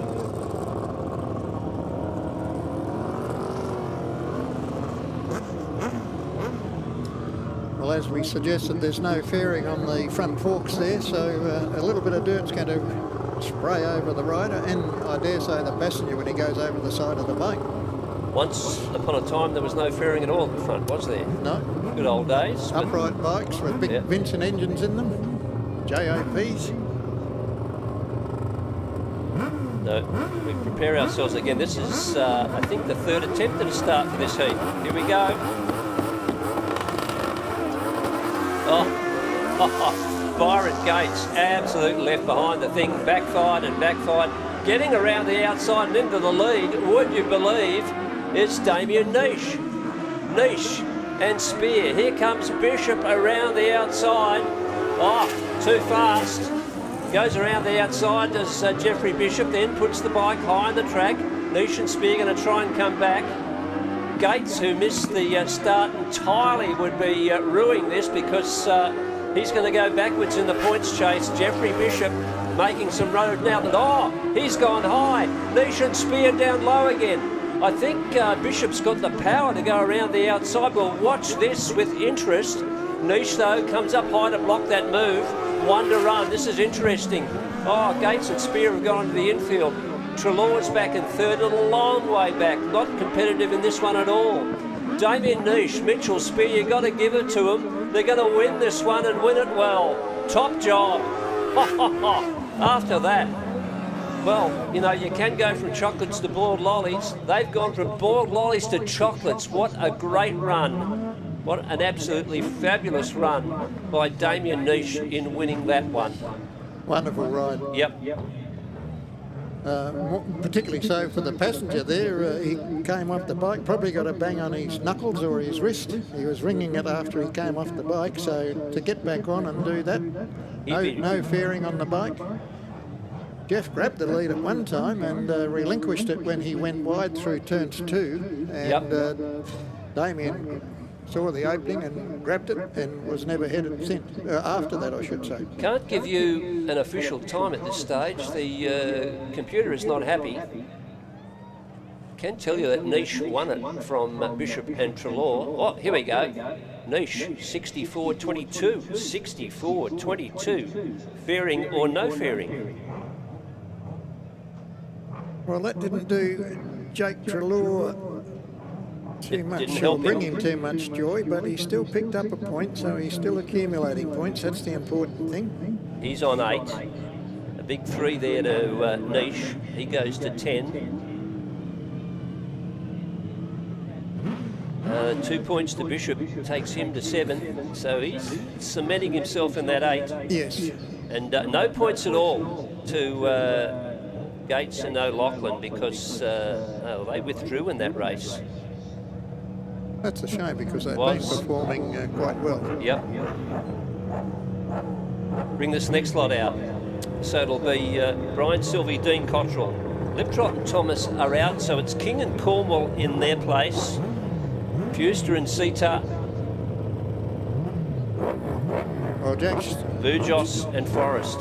Jack Fuster's got to pull something out of the hat here. He does. He needs some points desperately. This is a good chance for him. Doesn't get the best of starts. The start went to Bujos.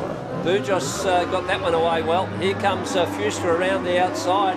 As they go down the back straight, he settles into second. Bujos, your leader. Bujos from Fuster.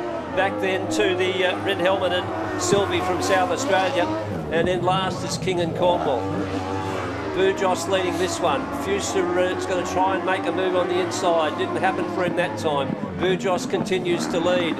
Fuster's got to get down low. Oh, nicely into the side of the Bujos bike. No damage done.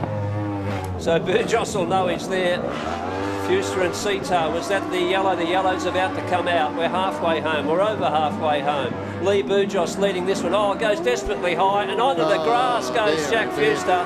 That's it. That's his meeting done, I'd say. Lee Bujos is going to win this one. Bujos from Sylvie. And then back to King and Cornwall.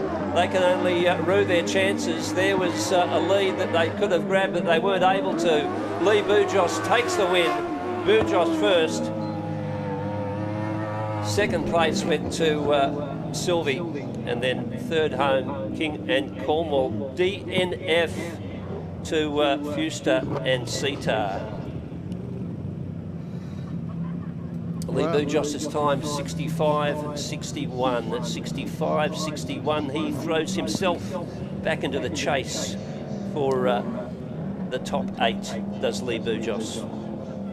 Well, goodness me, when it goes bad, it goes really bad, doesn't it? I'd almost suggest that they could put the bike in the trailer for the Fuster Sidecar team at the moment. Of all of the great work they've done all season, the bike's fantastic, but they just can't take a trick tonight. No, it's not happening for them. Well, that race was brought to you by Benco, folks, and Tamworth Motorcycle Club is bringing you this event 15 in the Benco 23 Sidecar Championship. So King and Cornwall were out in that one. They managed to grab themselves another place. So they move on to 2. Who else have we got in the mix there? Taking a look through. Sylvie, give him, he's on to 3 points. The one who consolidated there was Lee Bujos, so he's only on 5, so there's still a real fight to get into that 8 at the bottom end. The top end, I'd say, is pretty much assured now. Indeed. No one making any progress, no one making big scores. Guess what here, Grant? We've got Brodie Cohen undefeated and Shane Hudson undefeated in this heat, so watch out. One of them's got to drop some points to the other. They've got two riders between them. They've got at least got Stephen Fowler and Byron Mordaunt. I'm just wondering who's replaced. It's Wen and Gajic who've come in for...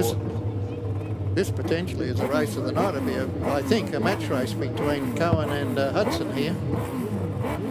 Got to get out pretty quickly on the outside here. That's Shane Hudson. Oh, and he does. But Cohen down low, but it's Hudson who's up front. So Cohen's going to have to do the chasing. That was a great start by Shane Hudson out of gate 4 here, and not a wonderful start at all by Cohen, which is quite surprising. Gets a little untidy going down the main straight, has to settle back into second. Might have to settle for second place. He's not really getting away from the boys in third or fourth either, as Brodie Cohen. But Shane Hudson, he knows what he's doing up front. Cohen starting to settle a little, and then back to the white rider in third, and that's Fowler. Fowler in third, and then it is Wen in fourth. But Shane Hudson, he's going to put himself into the Australian final, I would suggest, after this ride, and so will Cohen, because their points are going to be pretty hard to track down those top two boys. Shane Hudson is not messing around at all. He's riding like the wind, and he's going to bring it home. Oh, Shane Hudson takes the win. Hudson, Cohen, Fowler, Wen. It was a wonderful start and a wonderful win to the boy from New South Wales, Shane Hudson. Brodie Cohen missed the start, finished in second, and Stephen Fowler out of South Australia home in third. So Hudson remains undefeated. He's the only one now. So he goes to 12 after that magnificent win. 64.173 was his race time, and a 15.835 was one lap. I think that was his penultimate lap. So Cohen will move to 11. Goodness me, Shane Hudson was doing wheel stands down the back straight on the third circulation, so he was really getting some drive and grip down there.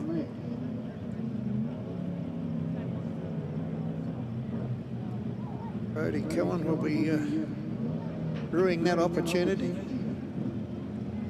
But one of them, as we said, had to drop points to the other, so no damage done, 2 points still. That's still a nice bank of points for him. Brodie Cohen I'm talking about. Yep, he's pretty much done enough to get there. Hudson's done enough to get there. They're definitely in the top 8. And Josh Wells will need to get amongst the points here to keep himself in contention. Wells he does, and this is the last heat in this round. There'll be a track grade afterwards. GTS Steel Fabrications bring you this race. Stevens had a win last time out. Dean Hobbs has been replaced by, just Maudsley and Dunham again, I think so. Shane Rudloff, Josh Wells. Just need to get the Maudsley bike back off the tapes. Here we go. Wells here on the outside. Good start by the boy on the outside. That is Josh Wells. Oh, and then gets the bike super sideways in front of the pack, but no damage done. Everyone brakes. Look at that dirt coming off the back straight, flying up into their faces. Doing some chasing is the young man in red, and that's Rick Stevens. He had a win last time out. He'll be keen to replicate that. See chases Wells down the back straight, going to try and get down and muscle underneath. Doesn't happen. Does muscle underneath to take that. Rick Stevens, he's into the lead from Josh Wells. Wells can't repay the favour at this stage, but Stevens had the grunt, got down underneath and just shunted him out of the road. A little bit Dodgem car style. He got the job done. Then back to the white helmet. That's Rudloff and Morris. Well, they're not having the best run. Gone backwards through the night, but Stevens is going to take the win, but we'll see what the ref says afterwards. Stevens from Wells and Rudloff Maudsley and Dunham, they've finished in 4th. Well, there you go, Sidecar racing. Not for the faint-hearted.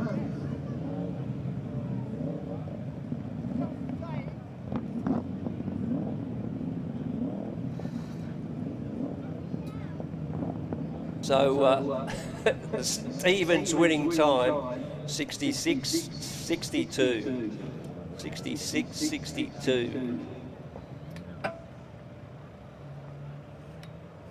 So Stevens first, Wells second, Rudloff third, Maudsley Dunham fourth. So what's this do to the complexion of things? Go through it for you in a minute.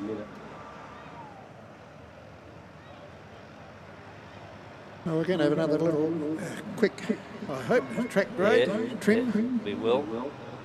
And I don't know whether we can get Matty Williams in here, but if we can, we will. I'm just going to go off here a minute because we've got the club president, Stephen McMurray, in here, and I just want to have a little chat.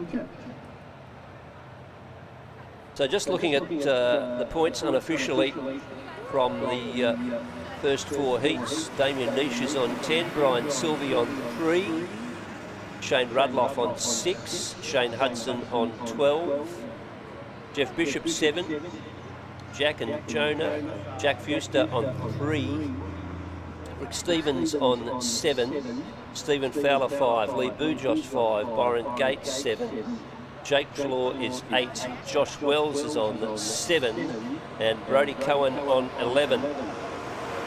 So plenty to do at the bottom end there.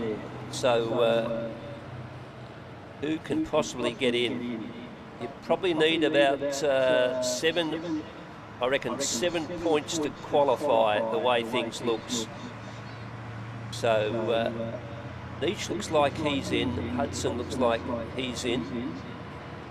Bishop might have done enough, Stevens might have done enough.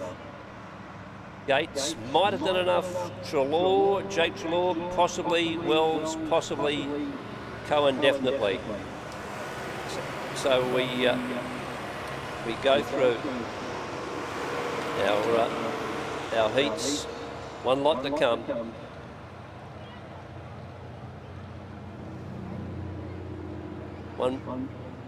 One set of heats for everybody to grab enough points. I'll go through them for you in a second. It's pretty important for us to do a couple of things because a state government, through their Department of Local Government, Sport and Cultural Industries and Lottery West, are major supporters of Pinjar Park Speedway, big supporters, and without their assistance and their involvement, we wouldn't be able to bring you nights like we do tonight. So we would like to acknowledge them, certainly for their endeavours and their efforts. And I did mention Lottery West. I mean, they've been involved with Speedway for a long time in different forms, but to have them on board and to have them involved is absolutely tremendous. So just like to acknowledge them, because it's pretty important. And we do have them along tonight, hopefully some representatives of those departments. If not, we'd love for them to be here tomorrow night so we can share this marvellous sport of Speedway with them. So hats off to them. Absolutely, absolutely. Shane Hudson 12, Brodie Cohen 11, Damien Niche 10, Jake Trelaw 8, Josh Wells 7, Byron Gates 7, Rick Stevens 7, Jeff Bishop 7. How are you going there? You counting them? Shane Rudloff on 6. That might just about do it, but one set of heats to come. Yes, indeed. An exciting set of heats as well when you look at some of the lineups here. Well, Damien Niche, who's just about found himself a place in the top 8. He's out in the first heat against Jack Fuster, Jonah Cedar, Josh Wells, Braden Wells, and Stephen Fowler and Byron Mordaunt. And those latter three we mentioned, they all need points to guarantee themselves that start in the top 8. A little bit of work in the pits, I'm sure. Tomorrow night, Graham Sindon will be in the pits to bring us some updates, to bring us track interviews, all those bits and pieces. Been joined in commentary tomorrow night by Con Migro, the master, absolute master of the world of commentary. We're looking forward to being joined by Con. And another fabulous broadcast by Front Row Screens, live streaming again to the world. Hopefully the racing as exciting, as intense as tonight, as we bring the 8 seeded riders into play. Jack Summerling, Mark Plaisted, Max House, Darren Treloar, Darren Nash, Warren Monson, Tyler Moon and Mick Headland. So big night again tomorrow night. Exclusive Sidecar show. 20 heats tomorrow evening with those 16 riders competing. 8, as I've just mentioned, and the 8 that will graduate to join them after tonight. There will be a B final and an A final. The A final featuring the top 3. The qualifiers will be the top 3 on points tomorrow night. And then the B final will see positions 4, 5, 6 and 7 on points, and then the winner of that race going through to join the top 3 on points for the Australian Championship final. That's about 24 hours away. Plenty of work for plenty of teams to do between now and then. Plenty of organisation to do, as we've got 4 more heats to run tonight.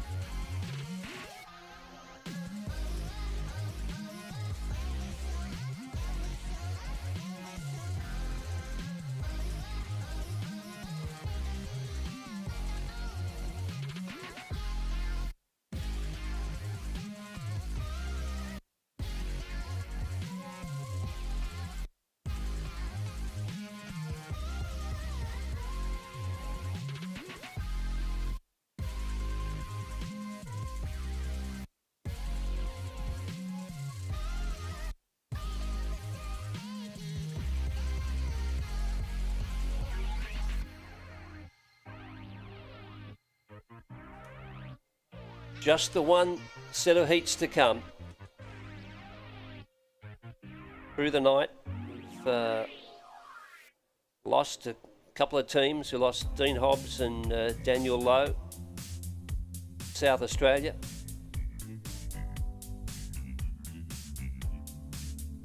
Lost Nate Headland and Jackson Rayner, also from South Australia. The Reece Liptrot, Jesse Thomas team withdrew from competition. So we've had quite a few of our reserves having a run. Stephen Saunders, Bob King's had a couple of runs. Adam Wen, Nathan Gajic, they've had a couple of runs, along with Alan Maudsley and Gavin Dunham. So wonderful contribution by our reserves, making themselves available. Always highly unlikely that they'll have enough points to get through to that top 8. But their support in filling out the program is sincerely appreciated. We thank them for the efforts they made. And they've still got a little bit more to do. So we've got a special guest in the studios. Mark Plaisted, welcome aboard. Good to see you. Yeah, thanks, mate. Thanks for having me. It's good to have you here. Do you want to put these headphones on and talk to Mark? Okay. Now, you're here, you're watching the qualifying. Do you watch anything in specifically? You're watching a couple of these boys especially, or you're just looking at the track? Just talk us through it, Mark. We're watching everything, mate. You know, you're obviously you're not out there, so we're trying to see what the boys are doing and see what the track's doing. It definitely looks different to the last couple of weeks. So, anything can happen tomorrow night. So let's just see what happens tomorrow night, and we'll be giving it our best shot. Do you think about tomorrow night? I mean, you would have had a chance to look at half the grids because they're not totally complete. They'll be filled out by the 8 guys, the 8 teams that go through tonight. Yeah, I've had a bit of a look at the program, and it is what it is, mate. So we'll just do our best, and hopefully we have a good clean run, and hopefully everyone has a good safe night. And at the end of the day, mate, the best rider will win, and hopefully that's us. Now you've won the last 2 meetings you've been here. You won the King of Pinjar, then you won the Jeff Gidders. We've had a 2-week break. You described, Mark, the track as looking a little bit different, and I think most people would agree. It seems a little bit heavier. How much of that do you build into your thinking? Oh, 100%, mate. That's basically that's all we've been thinking about the whole time we've been here. So, we'll make some changes tomorrow afternoon, and hopefully everything goes to plan, and we'll just see what the track does in this next round, you know. So, obviously, it's had a few laps on it now, and some boys are still going fast. So, we've got to try and be up the pointy end and try and be as fast as the boys are tonight, and got a good gate draw, and see what the gates are doing, and I think we're pretty confident. We've got the ability, we've got the team, we've got the bike, we've got the backing, and we'll just wait and see. And it's Speedway, anything can happen. What happens for you and Ben after tomorrow night, win, lose or draw? You go home, and then you got more races to go, or you got a winter recess? Nah, this is the end of the season, mate. So hopefully we can have a beer at the end of the night, and that's the main aim of the game, is get to the end of the night and hopefully have a trophy and have a beer. Well, we wish you all the best on that. I think you're not allowed to bet on speedway racing, but I think a few people might have a little bit of money on Mark Plaisted and Ben Pitt. I wouldn't be surprised. Yeah, that's good, mate. You know, I've been around a long time, and I've been confident to win one before and never won one, and last year I wasn't confident and managed to win one. So we're confident, but as I said, man, it's Speedway, anything can happen, and that's the bottom line. Is there's 16 other riders that can still win, so it's definitely not a guarantee. It's we've done everything we can in our preparation. I just want to say a big shout out to everyone that's helped us to get out here, and that's the main aim, was to come here and give it our best shot at 3 in a row. And there's no guarantees, but we'll definitely be giving it a red hot crack. This is your first time on this track here in Western Australia. A couple of meetings back. Any impressions that you'd like to share with the world? Because it's still a reasonably new track. Now, we've only been running on this track for about 5 years at the most. Yeah, it's brilliant, mate. The venue's brilliant. The club's brilliant. Everything's top notch. The live stream and what you guys are doing, and it's absolutely sensational. I think there's only bigger and better things to come. And from what we've seen in the last couple of weeks, we've been over here testing, and it's just absolutely awesome. So hopefully you guys can build on and have a good weekend this weekend, and be bigger and better next year. We wish you all the best, Mark Plaisted. Give our best wishes as well to your passenger, Ben Pitt.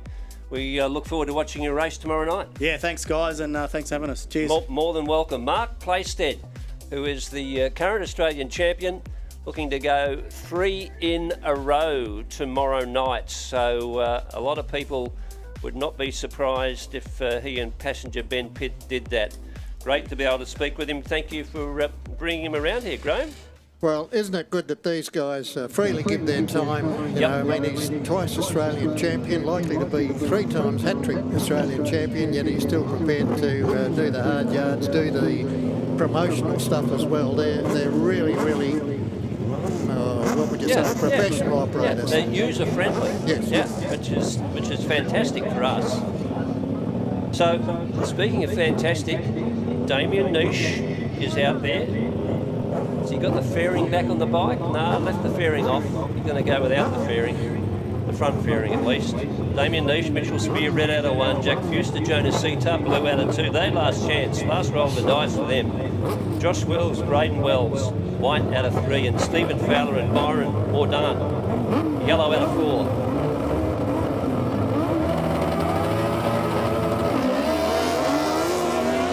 Fuster and Sitar missed the start entirely. It's Niche and Spear who get it, and then there's a little bit of congestion here as we go down the back straight between second and third.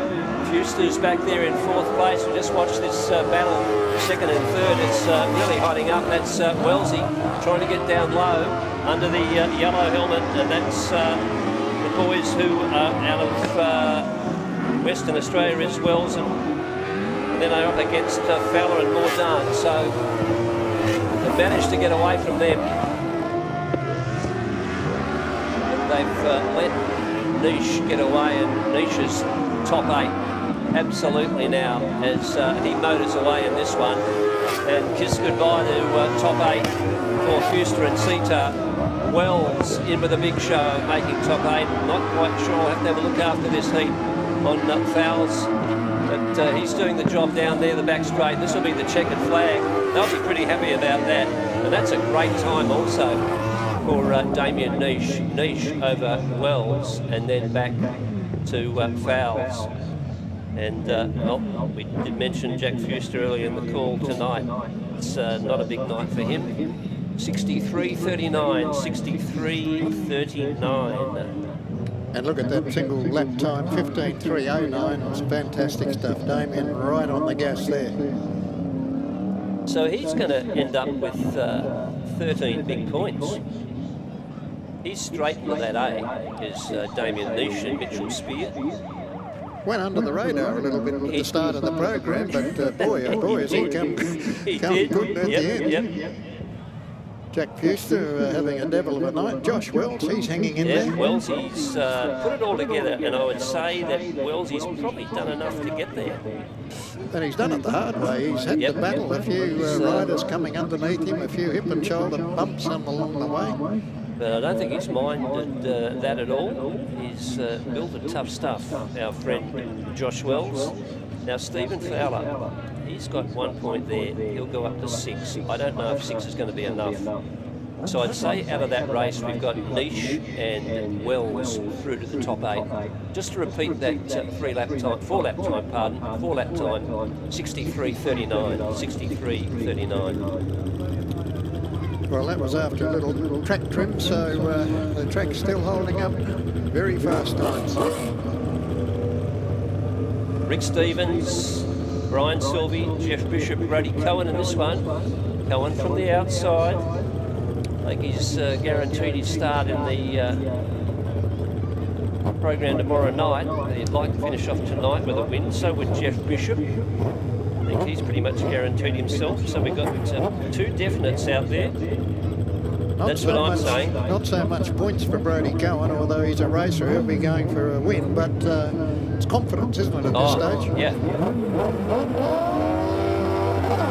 Gets a great start too. Going to swing round the outside of this pack is Brody Cohen and get away. Jeff Bishop going to chase then.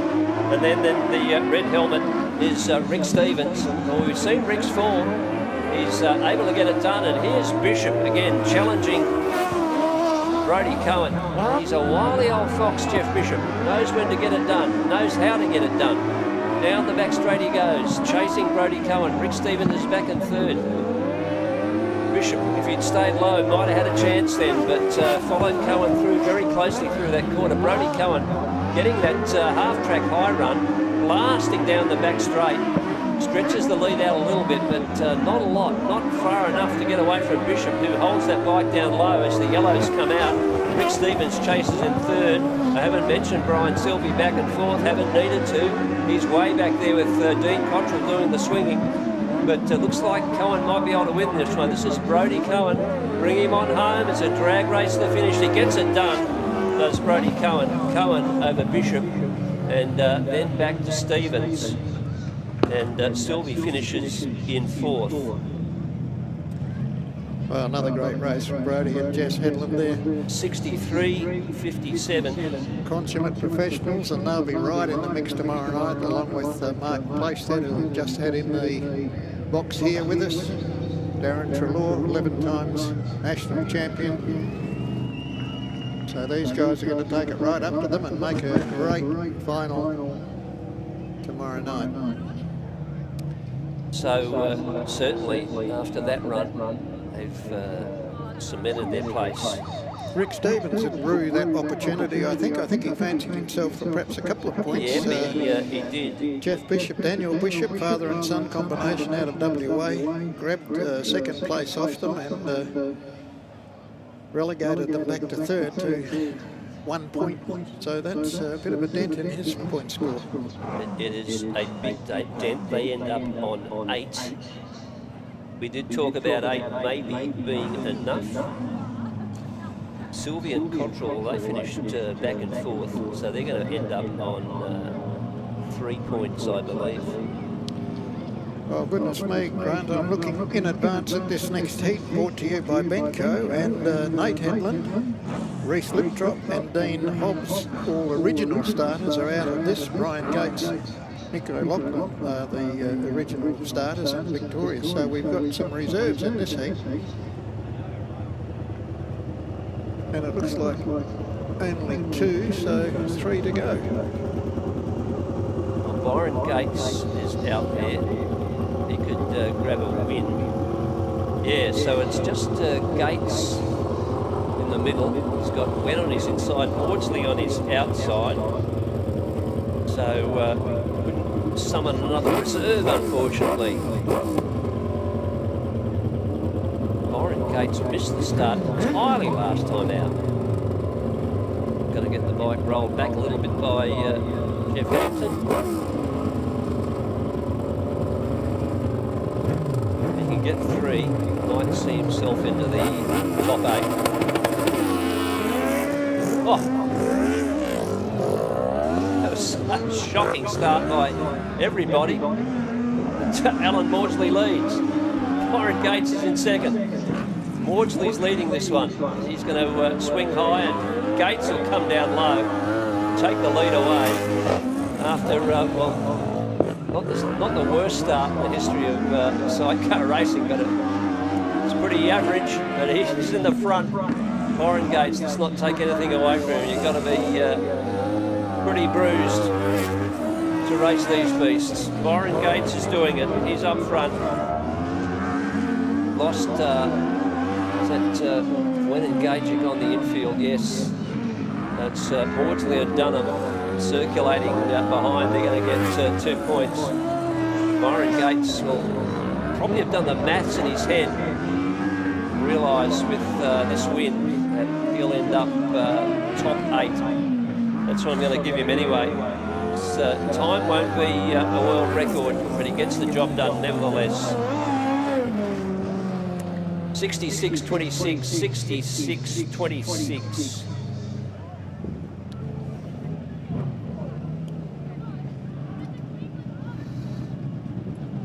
Well, Wen and Gajak got an opportunity there to jump into the heat and blew it off the start line. Got a huge wheel stand, went onto the grass and automatic exclusion. Yeah, they did it all themselves. There was no congestion around that, was there? So Byron Gates takes that win. That'll take him to 10. He's absolutely locked himself a place in the final.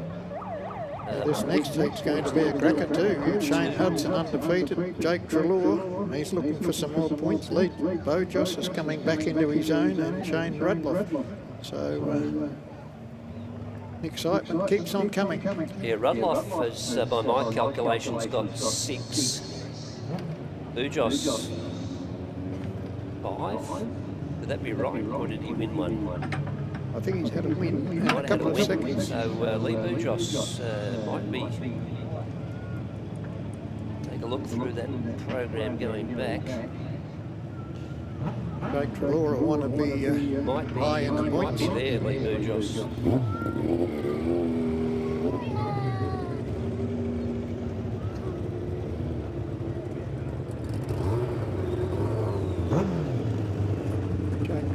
got the FZR engine in there, not the R1 crossplane. So perhaps doing a little bit of horsepower, but sometimes on a track like this you don't need all the horsepower. Yep, Bujos got 5 points at the moment with a win, and this he can go to 8.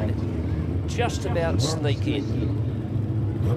We'll have a look. What's Trelaw on? Trelaw is on 8 at the moment. He'll want to do pretty well out of this gate 4. The young fellow's away, but it's Bujos who gets the start. Is this Hudson who's back in second? Yes, it is. Yep, he didn't get the start he normally gets. It's Lee Bujos in the lead, but Hudson won't mess around. He's going to try and come down the inside here, and Lee Bujos has to back off. Trelaw being held out. Here's Hudson again. This is a great race, this one. But Lee Bujos knows he's got a race on his hands. Jamie Forrest. Oh, Hudson onto the grass and out. OUT. Shane Hudson, there's your night gone. You will not be top qualifier. Lee Bujos continues to lead. That's opened up the door for a couple. Lee Bujos perhaps around the outside. Oh!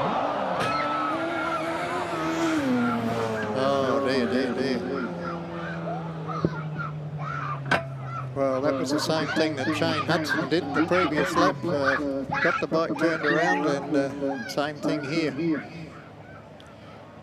That was unfortunate. Let's just get the ambience out here and let them do their job. Hopefully the boys will get back on their feet soon.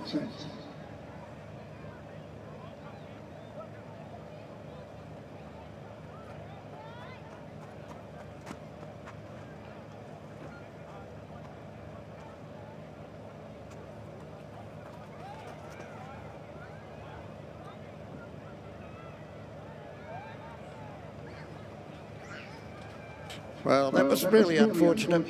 Lee Bujos, Jake Trelaw there. As I say, the ambulance guys are attending them now. We'll just see what that outcome was, and we wish them best wishes. In the meantime... well, Shane Hudson, he got onto the grass previous lap, so he's automatically excluded for that. And unfortunately, I don't think either of these teams will be taking part in a rerun. But these boys on their feet. Put your hands together, folks. Well, while we're just sorting all that out, we'll go to a couple of sponsors' messages.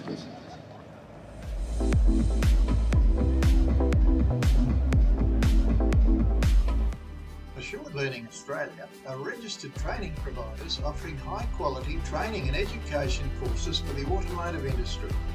Established in 2016, they have grown to become market leaders in automotive air conditioning and electric vehicle safety service and maintenance courses. Focus on your future. Contact Lyle Barrett at Assured Learning Australia on 0488 038 904. 117 Dundas Road, High Wycombe, WA. Midland High Urban Haulage is a family-owned and operated company. They operate a fleet of prime movers and extendable trailers fitted with remote control cranes capable of moving 20-metre loads up to 22 tonnes. With their vast experience and competitive rates, Midland High Urban Haulage are the team you can trust to move your freight to a 1,000-kilometre radius from Perth. Phone Pete on 0407 294 248 to discuss your needs. RCA Civil Group have gained a sound reputation for providing quality civil projects throughout Western Australia. Their scope of work includes road shoulder construction and stabilisation, drainage, concreting and asphalting, plus bulk and detailed earthworks. RCA Civil Group, Western Australia's leading civil contractor. Contact RCA Civil Group on 1300 1 Civil.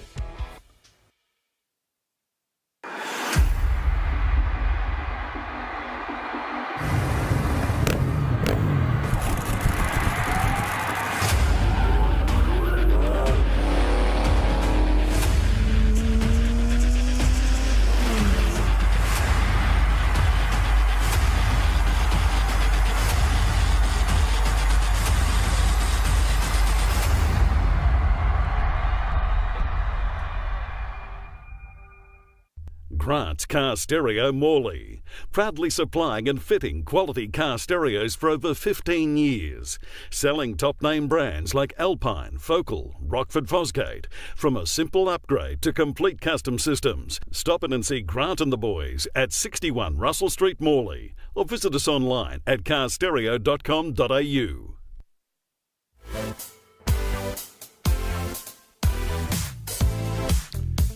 Well, welcome back. Front row screens there with a few sponsors messages. Thank you to them, and thank you for your patience. We're just attending to this rider on the track here, and we'll be back racing again. Beautiful night for Speedway.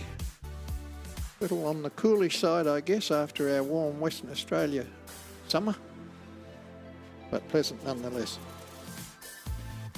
A better forecast for tomorrow, Grant, for the final of the Australian Sidecar Championship here at Pinjar Park Motorcycle Speedway in Western Australia. And we've got some real hot shots that we haven't seen this evening, so looking forward to that. It will be a big night. We're on heat 20, our last race of this evening. Well, while we're waiting for the track to be cleared, we'll have another look, or have a look at Tech Talk. Unlike speedway solo racing, sidecars race in an anti-clockwise direction. The rider and passenger must work in unison to get the best traction and control from these purpose-built three-wheel sidecar outfits. Most modern sidecars weigh 185 kg and are powered by 1000cc engines producing approximately 180 horsepower, and their power-to-weight ratio allows them to accelerate as fast as a Formula One car and reach speeds of over 100 kilometres per hour on most speedway tracks. And in case you didn't know, they don't have any brakes.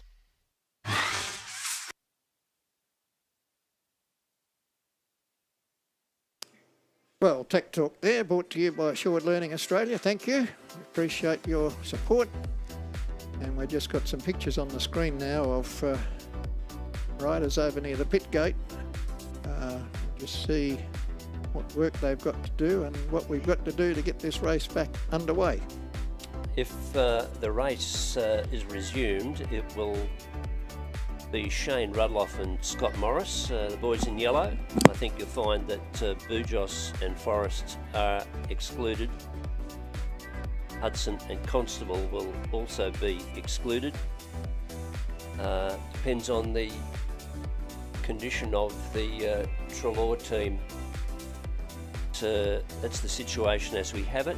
Just going back through the points tonight. Brodie Cohen will end up on top with 14. Then we'll get back to 13 with Damien Niche, 12 with Shane Hudson, 10 with Byron Gates, 9 with Jeff Bishop, 9 with Josh Wells, 8 with Rick Stevens, and at this point 8 with Jake Trelaw. So they will be your 8 going through, though Shane Rudloff with the possibility of some more points to add on here. So nothing confirmed or final. You've got the biggest wallet in the world there. It's very, very thick. I wish it was mine. Okay. So if someone in the crowd has lost the wallet, please make your way to the PA box and identify yourself, and it will be returned to you.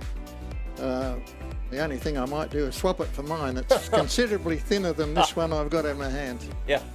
So if you've lost your wallet, please make your way around to the PA box and retrieve it. We've got it here safely for you, and thanks to the gentleman that brought it up to us. I'm not sure where the wallet was lost, or found I should say, but anyhow, it's here safely in the PA box. Yep. Where it will remain unless you don't retrieve it. We'll have a few beers on your behalf after the meeting. We're just retrieving all those $100 notes now. The other thing we should say, we did have earlier a credit card handed in to us, which we still have. It's a, is that NAB? Is that a NAB card? Is that, would you recognise that sign as NAB? think it's a National Australia Bank credit card. You need to tell us what name's on it. Well, let's go for another tech talk, this one on engine maintenance.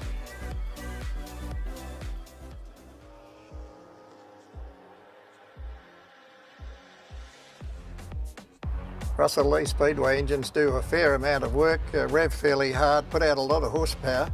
What sort of maintenance would you do between race meetings, and how long is an engine going to last you?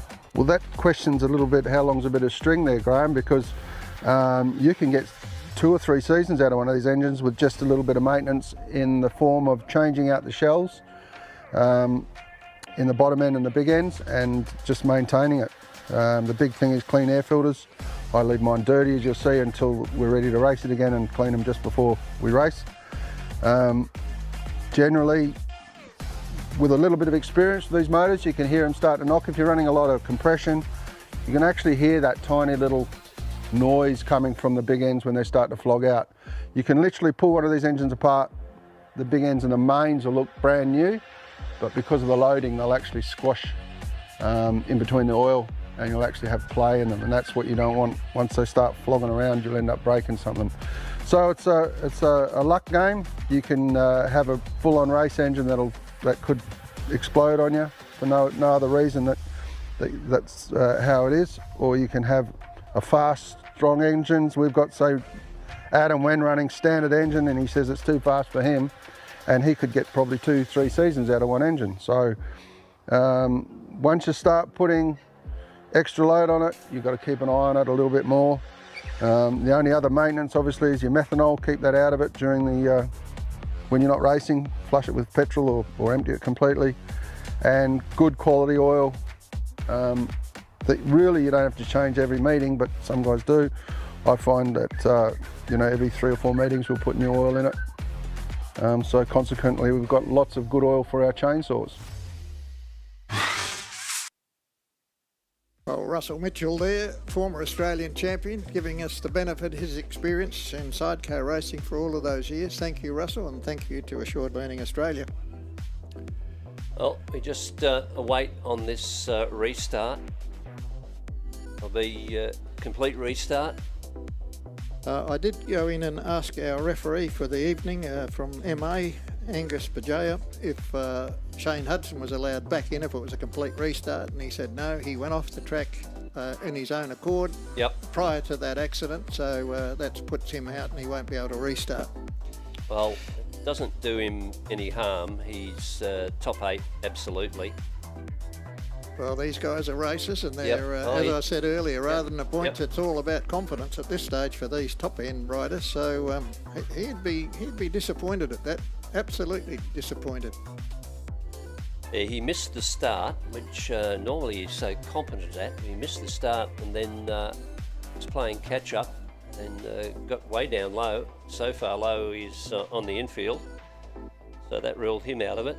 And then next time around we had that very untidy incident between Lee Boujos and Jake Trelaw. Well, Lee spun the bike around twice down there between turns 3 and 4. Shane Hudson got himself into a bit of bother and found himself overcorrecting and getting up onto the grass, excluding himself. And the unfortunate rider behind Lee had nowhere to go but finished up in a collision. So we'll bring you a report on those riders as soon as we can. First, the medicos have got to check them out and give them a thorough going over. And we hope to be bringing you the rerun of Event 20, brought to you by Nashtec Auto Electrics, as soon as possible. Stay with us. Thanks for your company. We'll do it all over again tomorrow night, Graham. We live stream, front row screens, and the Pinjar Park Facebook page. So we can take a look at that Event 20 incident, if you like, coming up on front row screens. Here we now. go, Lee Boujos on screen. Yep, we'll just watch it through. And tips it into turn 3. Halfway through, around the bike goes. Unfortunately, backs it up and nowhere to go for the following riders. I think it might have been the, in fact, was the yellow of Rudloff and Morris. Great pictures there by front row They screens, were. Grant. So we didn't get a clear view from up here. I think it might have been Rudloff and Morris who have come through there. It indeed it looked like them from that angle when you saw the replay, but yeah, Lee Burgess got in there. I don't think he was in terribly hot, it was just the bike got away from him. That track's fairly fluffed up there, and sometimes if you don't have enough toe in on a track like this on the chair wheel, toe out I should say, then the chair wheel can dig in and you find yourself spinning around. So not sure whether that was the case or it just got away from him, but very unfortunate and very, very scary when you do that, because these things don't have any brakes. When they get around and they start going backwards, you're in no man's land. There's nothing you can do. You're just a passenger, literally.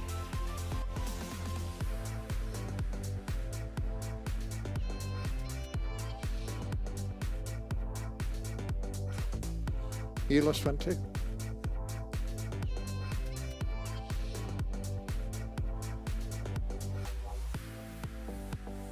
Well, folks, we'll go to another Tech Talk. This one is on passengers. Here we go.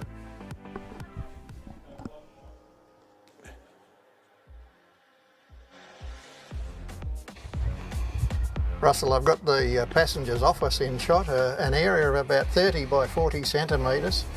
There's a grab rail there for him to hang on to, and he never lets go of that one. And then down here along the side of the bike, another grab rail that he grabs hold of when he goes over the side of the bike. Just tell me the importance of a good sidecar passenger and what he does for a rider. Very, very important, integral part of the whole operation and the whole dance, I suppose. It's all about weight distribution and moving that around. So it's a team sport. You've got to work together as a team, and it's about being working as one, moving in unison, and yeah. And someone to blame if it doesn't all turn out right. Bloody passenger's fault. And is a sidecar passenger ideally light or heavy? How does all that work out? How do you choose and select a passenger? It's all down to the personal, to the rider. Myself, I'm rather large. I've always had a smaller passenger. And then you've got guys that are running bigger passengers, running a lot longer wheelbase and having a lot of success with heavier passengers, you know. I think the modern engines, they can cope with more weight. They've got lots more mumbo than back in the day.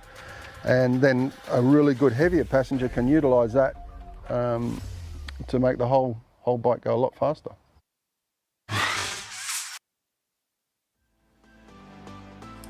Yeah, do a pretty good job there with Russell Mitchell. He's pretty easy to work with, got a lot of knowledge, and yeah. It was great to have him on board to help us out with some of those tech talks, brought to you by Assured Learning Australia.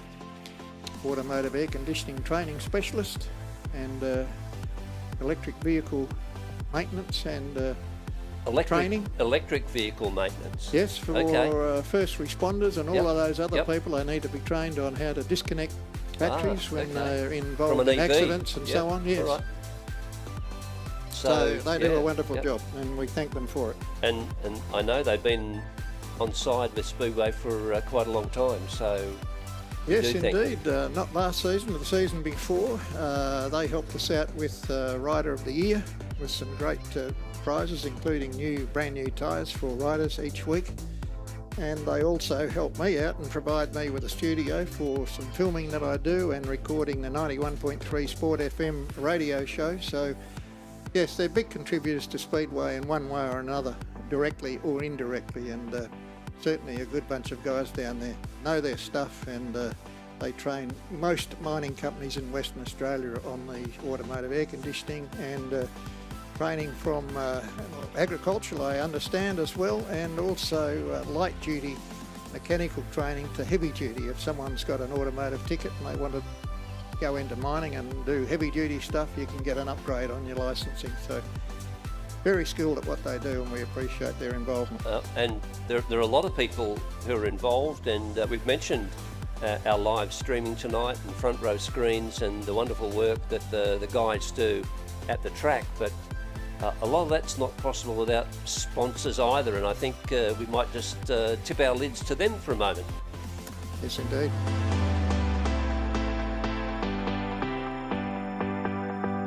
Grant's Car Stereo Morley, proudly supplying and fitting quality car stereos for over 15 years, selling top-name brands like Alpine, Focal, Rockford Fosgate. From a simple upgrade to complete custom systems, stop in and see Grant and the boys at 61 Russell Street, Morley, or visit us online at carstereo.com.au.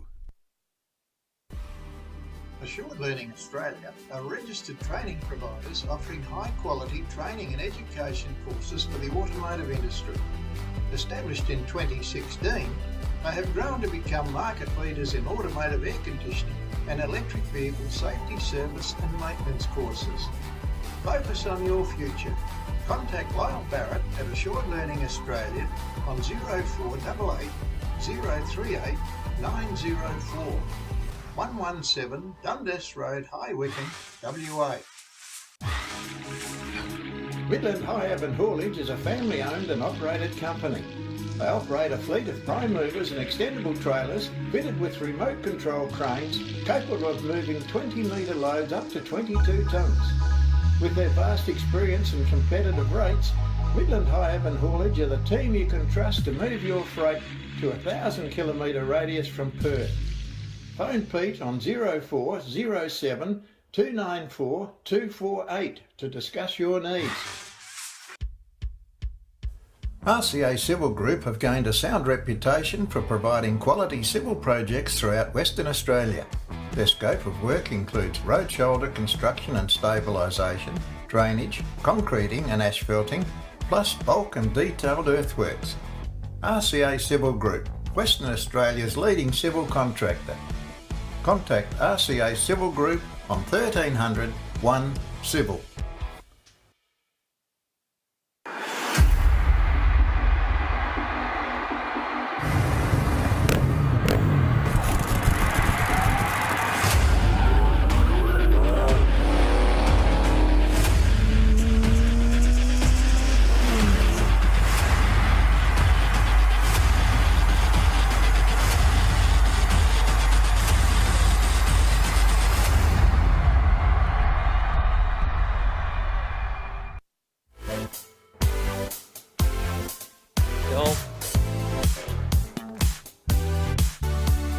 Appreciate your patience, folks. We got one or two of the boys around in our medical hut. I think we've got the Jake Trelaw, Eli Wright bike just parked outside the pit gate, so they're waiting to take part in this restart. Well, all Jake Trelaw's got to do is come out and circulate, as I can see so far. He'll get 3 big points, so that'll be important for his points tally. It will be. Although he's already, I think, assured into the top 8. Yep, close enough. So just looking at that top 8 before this race, because we've had 19 and we've tallied them all up, so we'll say this is unofficial, but it'll be pretty close to the truth. So it'll be Cohen, Niche, Hudson, Gates, Bishop, Wells, Stevens and Trelaw. Yes. Well, there's Jake in screen shot now with Eli Wright leaning up against the safety fence, so their bike's ready to go. They just want to hop on and complete the night. Bank 3 big points if they can. He's a lovely young man, Jake Trelaw. Spoken to him several times in the recent meetings we've had over here in the King of Pinjar. He was in the pits helping Dad Darren, and then he rode at the last meeting in the King of Pinjar, the Jeff Giddis Memorial, I should say. Again, freely gave their time, his time, to have interviews and the like.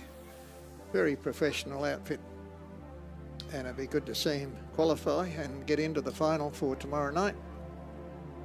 And at this stage, as you just said, Grant, it looks assured that he will do that, particularly if he can bank some points in this final heat of the night. Well, he was on 8 before the start of this race, and Rick Stevens was the lowest qualifier, if I can put it that way. This is all unofficial, but Rick Stevens had completed his 5 rides for 8 points. Trelaw had ridden 4 for 8, and this would seem to be, well, I shouldn't speak before the event, but it seemed to be a gift to him. So he should be able to complete this and be absolutely in the top 8. But yeah, just go through those. Brodie Cohen and Jesse Headland, Damien Nish, Mitchell Spear, Shane Hudson, Adam Constable, Byron Gates and Mick O'Loughlin, Jeff Bishop and Daniel Bishop, Josh Wells and Braden Wells, Rick Stevens. Now, who's your passenger, Rick Stevens, at this point? Just trying to find it on the sheet. It's Nick O'Brien, and then there's Jake Trelaw and Eli Wright. But Jake can leap himself up the leaderboard. In fact, he can probably finish in 4th place tonight, I'd suggest to you, with a win here. We can't call it over at this stage. Well, it's a pity we've got this time just to bring you the last heat of the night, but that's just how it goes sometimes. Nothing we can do about it, and we thank you for your patience.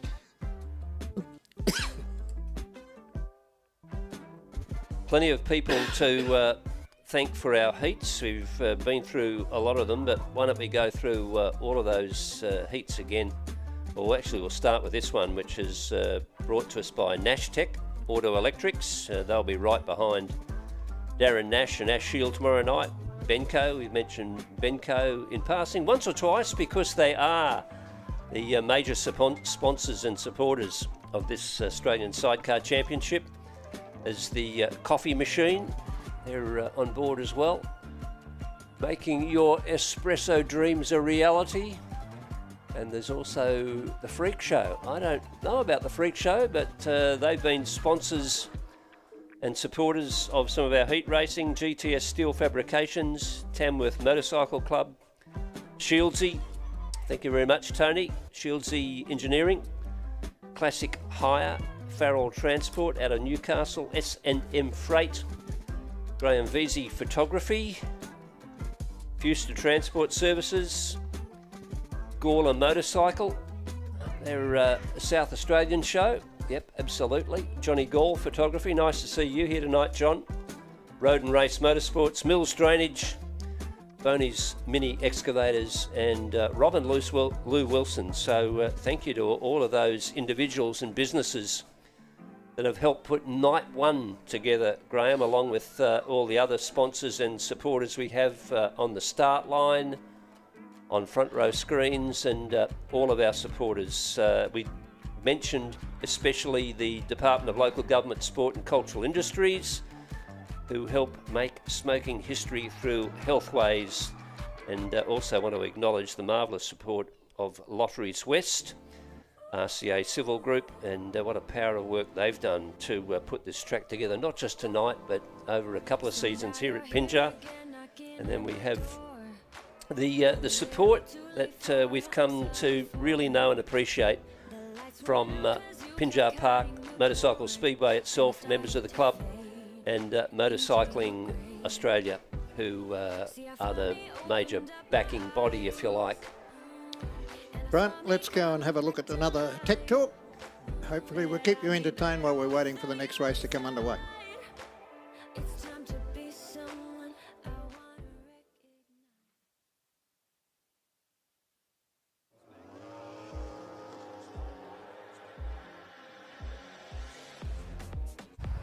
Russell Mitchell, these modern sidecars, they look very sleek and slick with the fairings on, but take the fairings off and it's a totally different animal. Yeah, they've certainly come a long way, Graham. When I first started racing, your bikes you raced were pretty much road bike chassis, with modified with probably a Kawasaki 1000 engine in it, or a water bottle engine squeezed in, and then a sidecar actually bolted on like you get a road bike sidecar. In the early 90s, and then I started to build one-piece chassis, and then I built a bike here that you're looking at that's similar to this, that everything seems to be copied from these days, in the early 90s. chrome molly with the right amount of flex in it, with everything coming out of a jig absolutely spot on, so you know everything's in the right spot. With these sidecars, unlike a car where you bolt an engine in and you hang all your wheels off, it doesn't have to be as precise as it has to be for one of these to be going really fast. The chair tube itself seems to be an integral part of the chassis, and I guess very important. Yeah, well that's correct. So we went from, it's quite funny, in New Zealand when Mitch went to New Zealand originally, there was a rule that you had to have it bolted on at certain amounts of bolt, so they were a bit grumpy because it was beating all their best bikes. That of course has changed. These are what you get worldwide now for a speedway sidecar. And notice in the back of the chassis there you've got slides for the axle to go fore and aft for different wheel bases. You're very important. It's one of the 3 major adjustments you make to one of these sidecars is the wheelbase, along with sidecar tow out and of course your gearing. Other than that, it's all about skill and the throttle control. And the steering head itself must be fairly precise. Absolutely, yeah, that's absolutely. And with the modern motors, they've got to be in exactly the right spot as well for weight distribution, and that comes hand in hand with the width of your rear hub or sprocket carrier.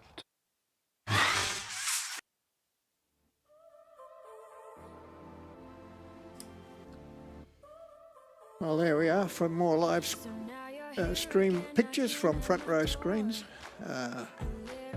Thank you for your patience, folks. It's frustrating, I know, but particularly when we've only got one race to go. It looks like the referee is going to call them out shortly.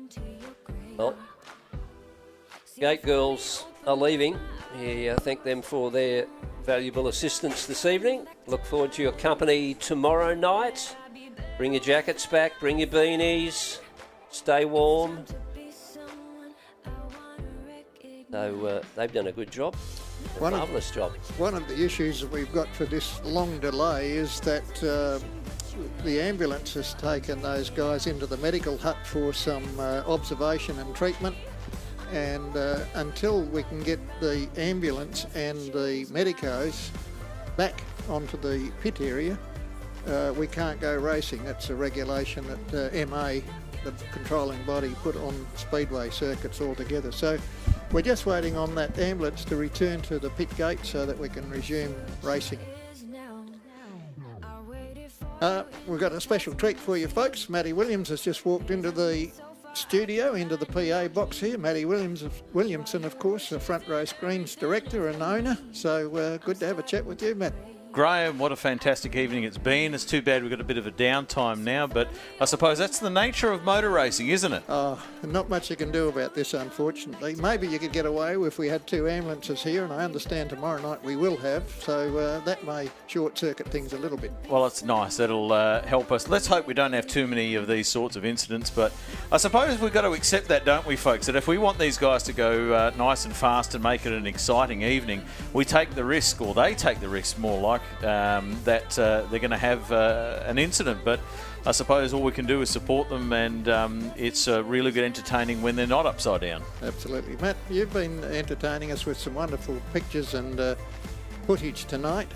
Tell me what's involved in getting all this set up and providing Front Row Screen live stream to Australia and the world. Well, live streaming is actually a really interesting business, and we really enjoy coming here. I think we've now been working with Pinjar Park Speedway for, I think, around 5 years or so. I'm not really counting, to be honest. We just love coming back and back, which has been great. And yeah, we've really enjoyed this this season so far. But it's one of those things. We can kind of throw as much money at something like this as you really want and make the coverage better and better. And I think what we enjoy doing is, this doesn't really make us any money. What we like to do is we like to come and put on a good show for people who can't get here. So we throw far more at this than what it's worth. It's not a money maker, but we just, I think, like everyone else that's here and watching online, we love the sport of motorcycle speedway. So we're just more than happy to support it. Certainly, and tomorrow night we'll have Con Migro back here in the PA box joining Grant Woodhams, and hopefully we'll be able to provide some more pit interviews during the evening. Yeah, the pit interviews are great, and you do such a great job down there. So, yeah, I'll be looking forward to that. It really adds something.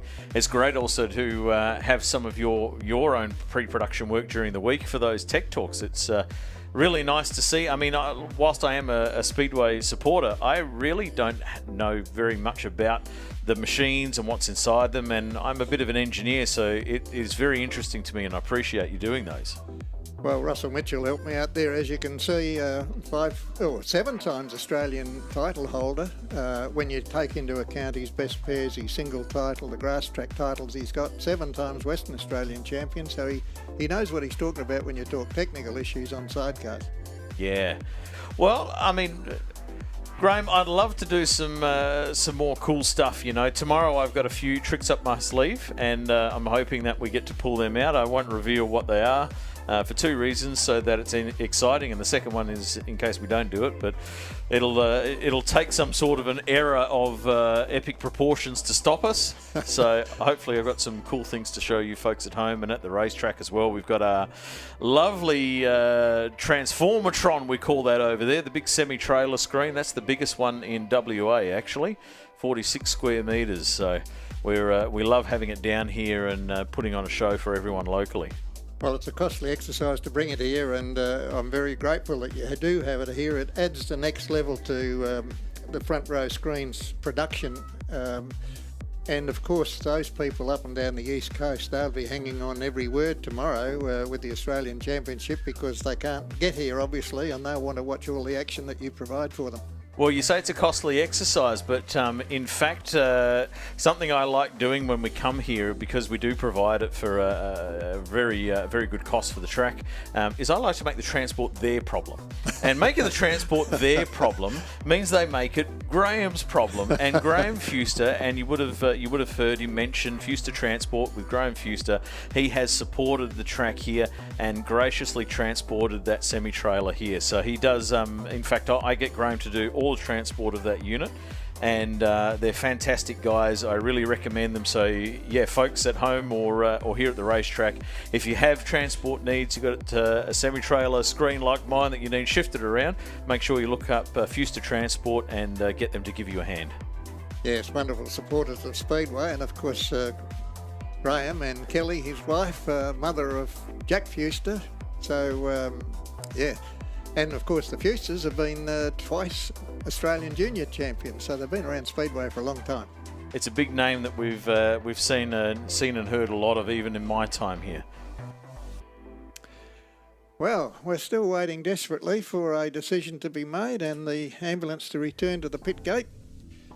You're not... you've taken the cans off. I was just going to ask... can you give us any clues at all on what some of these things you've got up your sleeve for tomorrow night, or we've just got to wait like everyone else? Well, I'll tell you what, I'll let it out of the bag. What we're hoping to do, now I make no promises because this is actually technically extremely difficult. Right. And the reason why it's technically difficult is because these machines have very angry ignition systems. They're electrically very noisy.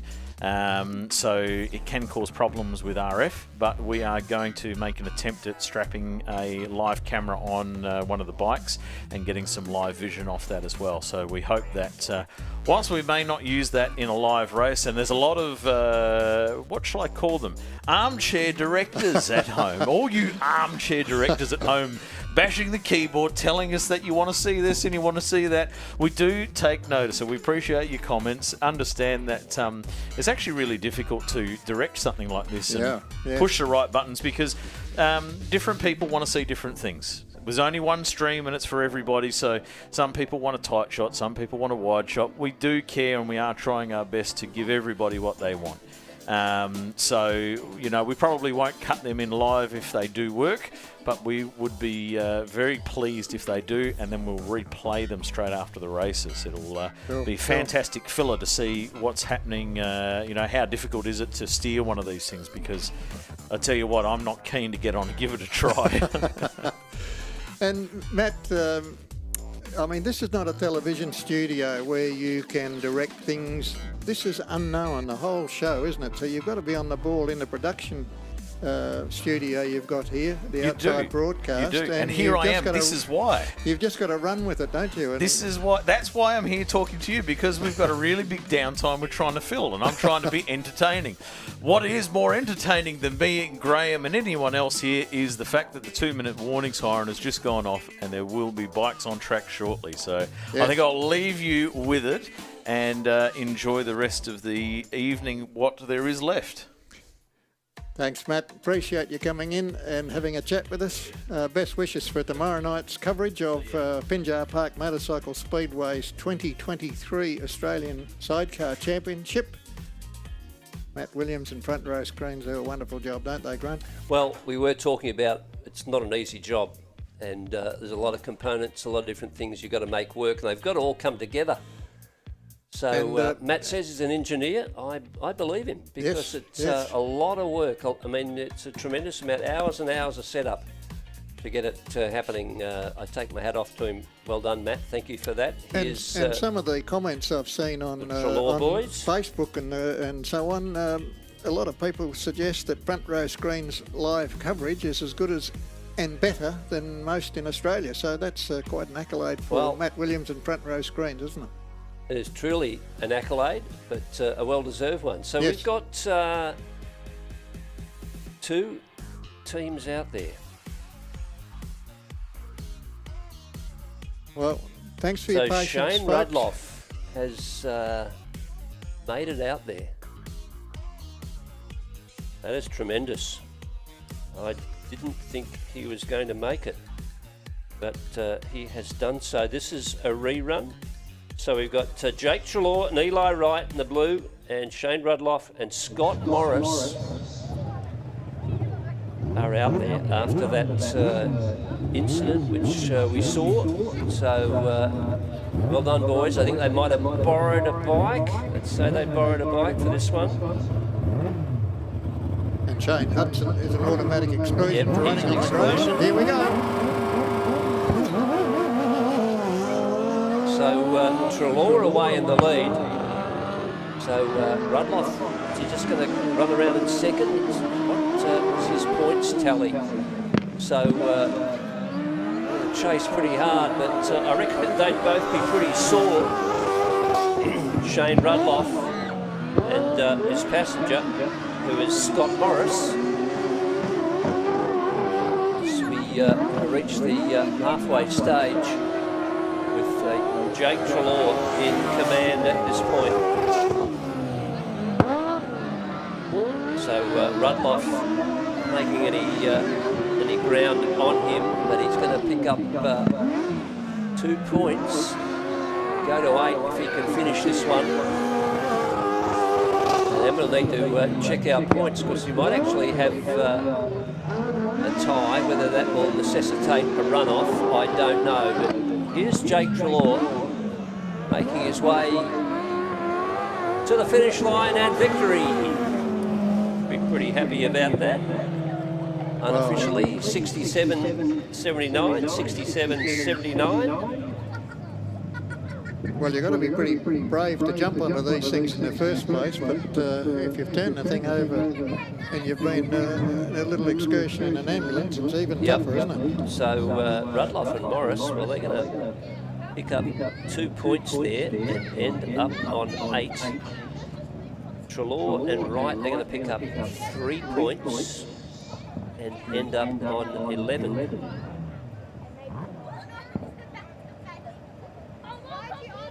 So we're just waiting for official confirmation of our qualifiers.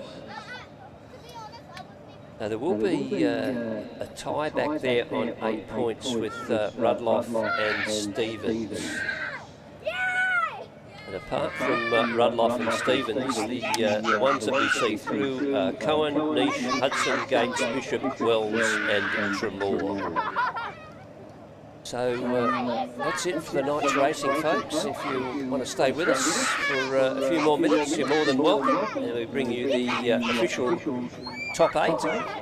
We're back here to do business again tomorrow night, same place, same station. For those of you who've stayed with us through Front Row Screens, appreciate your time, wherever you might be.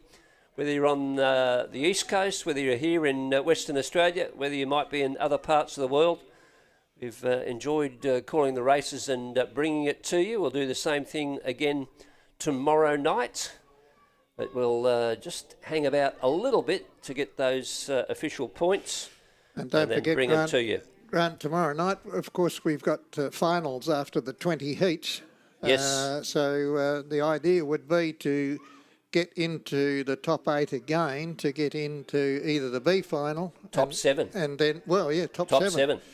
Yep. So you get into the B final, and then by virtue of winning that, you can get yourself into the A final, if that's the way it's going to work. Either way, it'll be terribly exciting. We're looking forward to bringing it to you. Con Migro will be here in commentary with you. I'll be over there, and I think in the pits, joined by Glenn O'Brien, 5 times Australian champion. So we look forward to that, bringing you some pit reports as well and keeping you up to date of the action that's happening over there. And as we say, we're just now waiting on the top 8, official top 8 for this evening that will advance into tomorrow night's program. And what a program it'll be, Grant.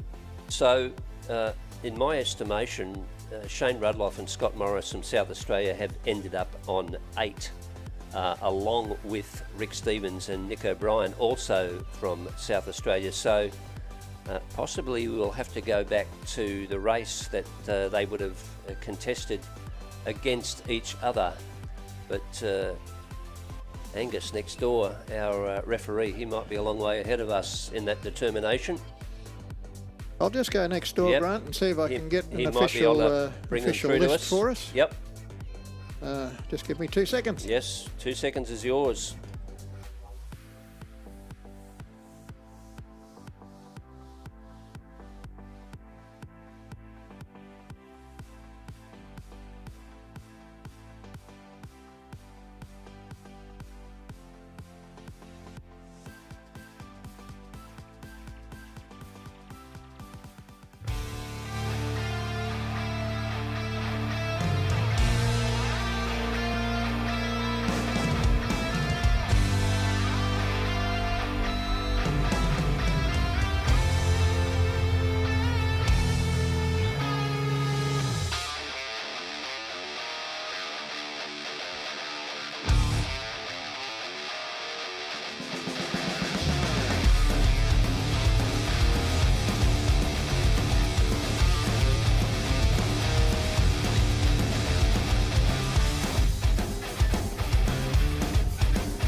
Okay, so for those of you still with us in the world of the live stream. Sorry, we've taken a little bit to do the mathematics for those of you who are here at Pinjar Park.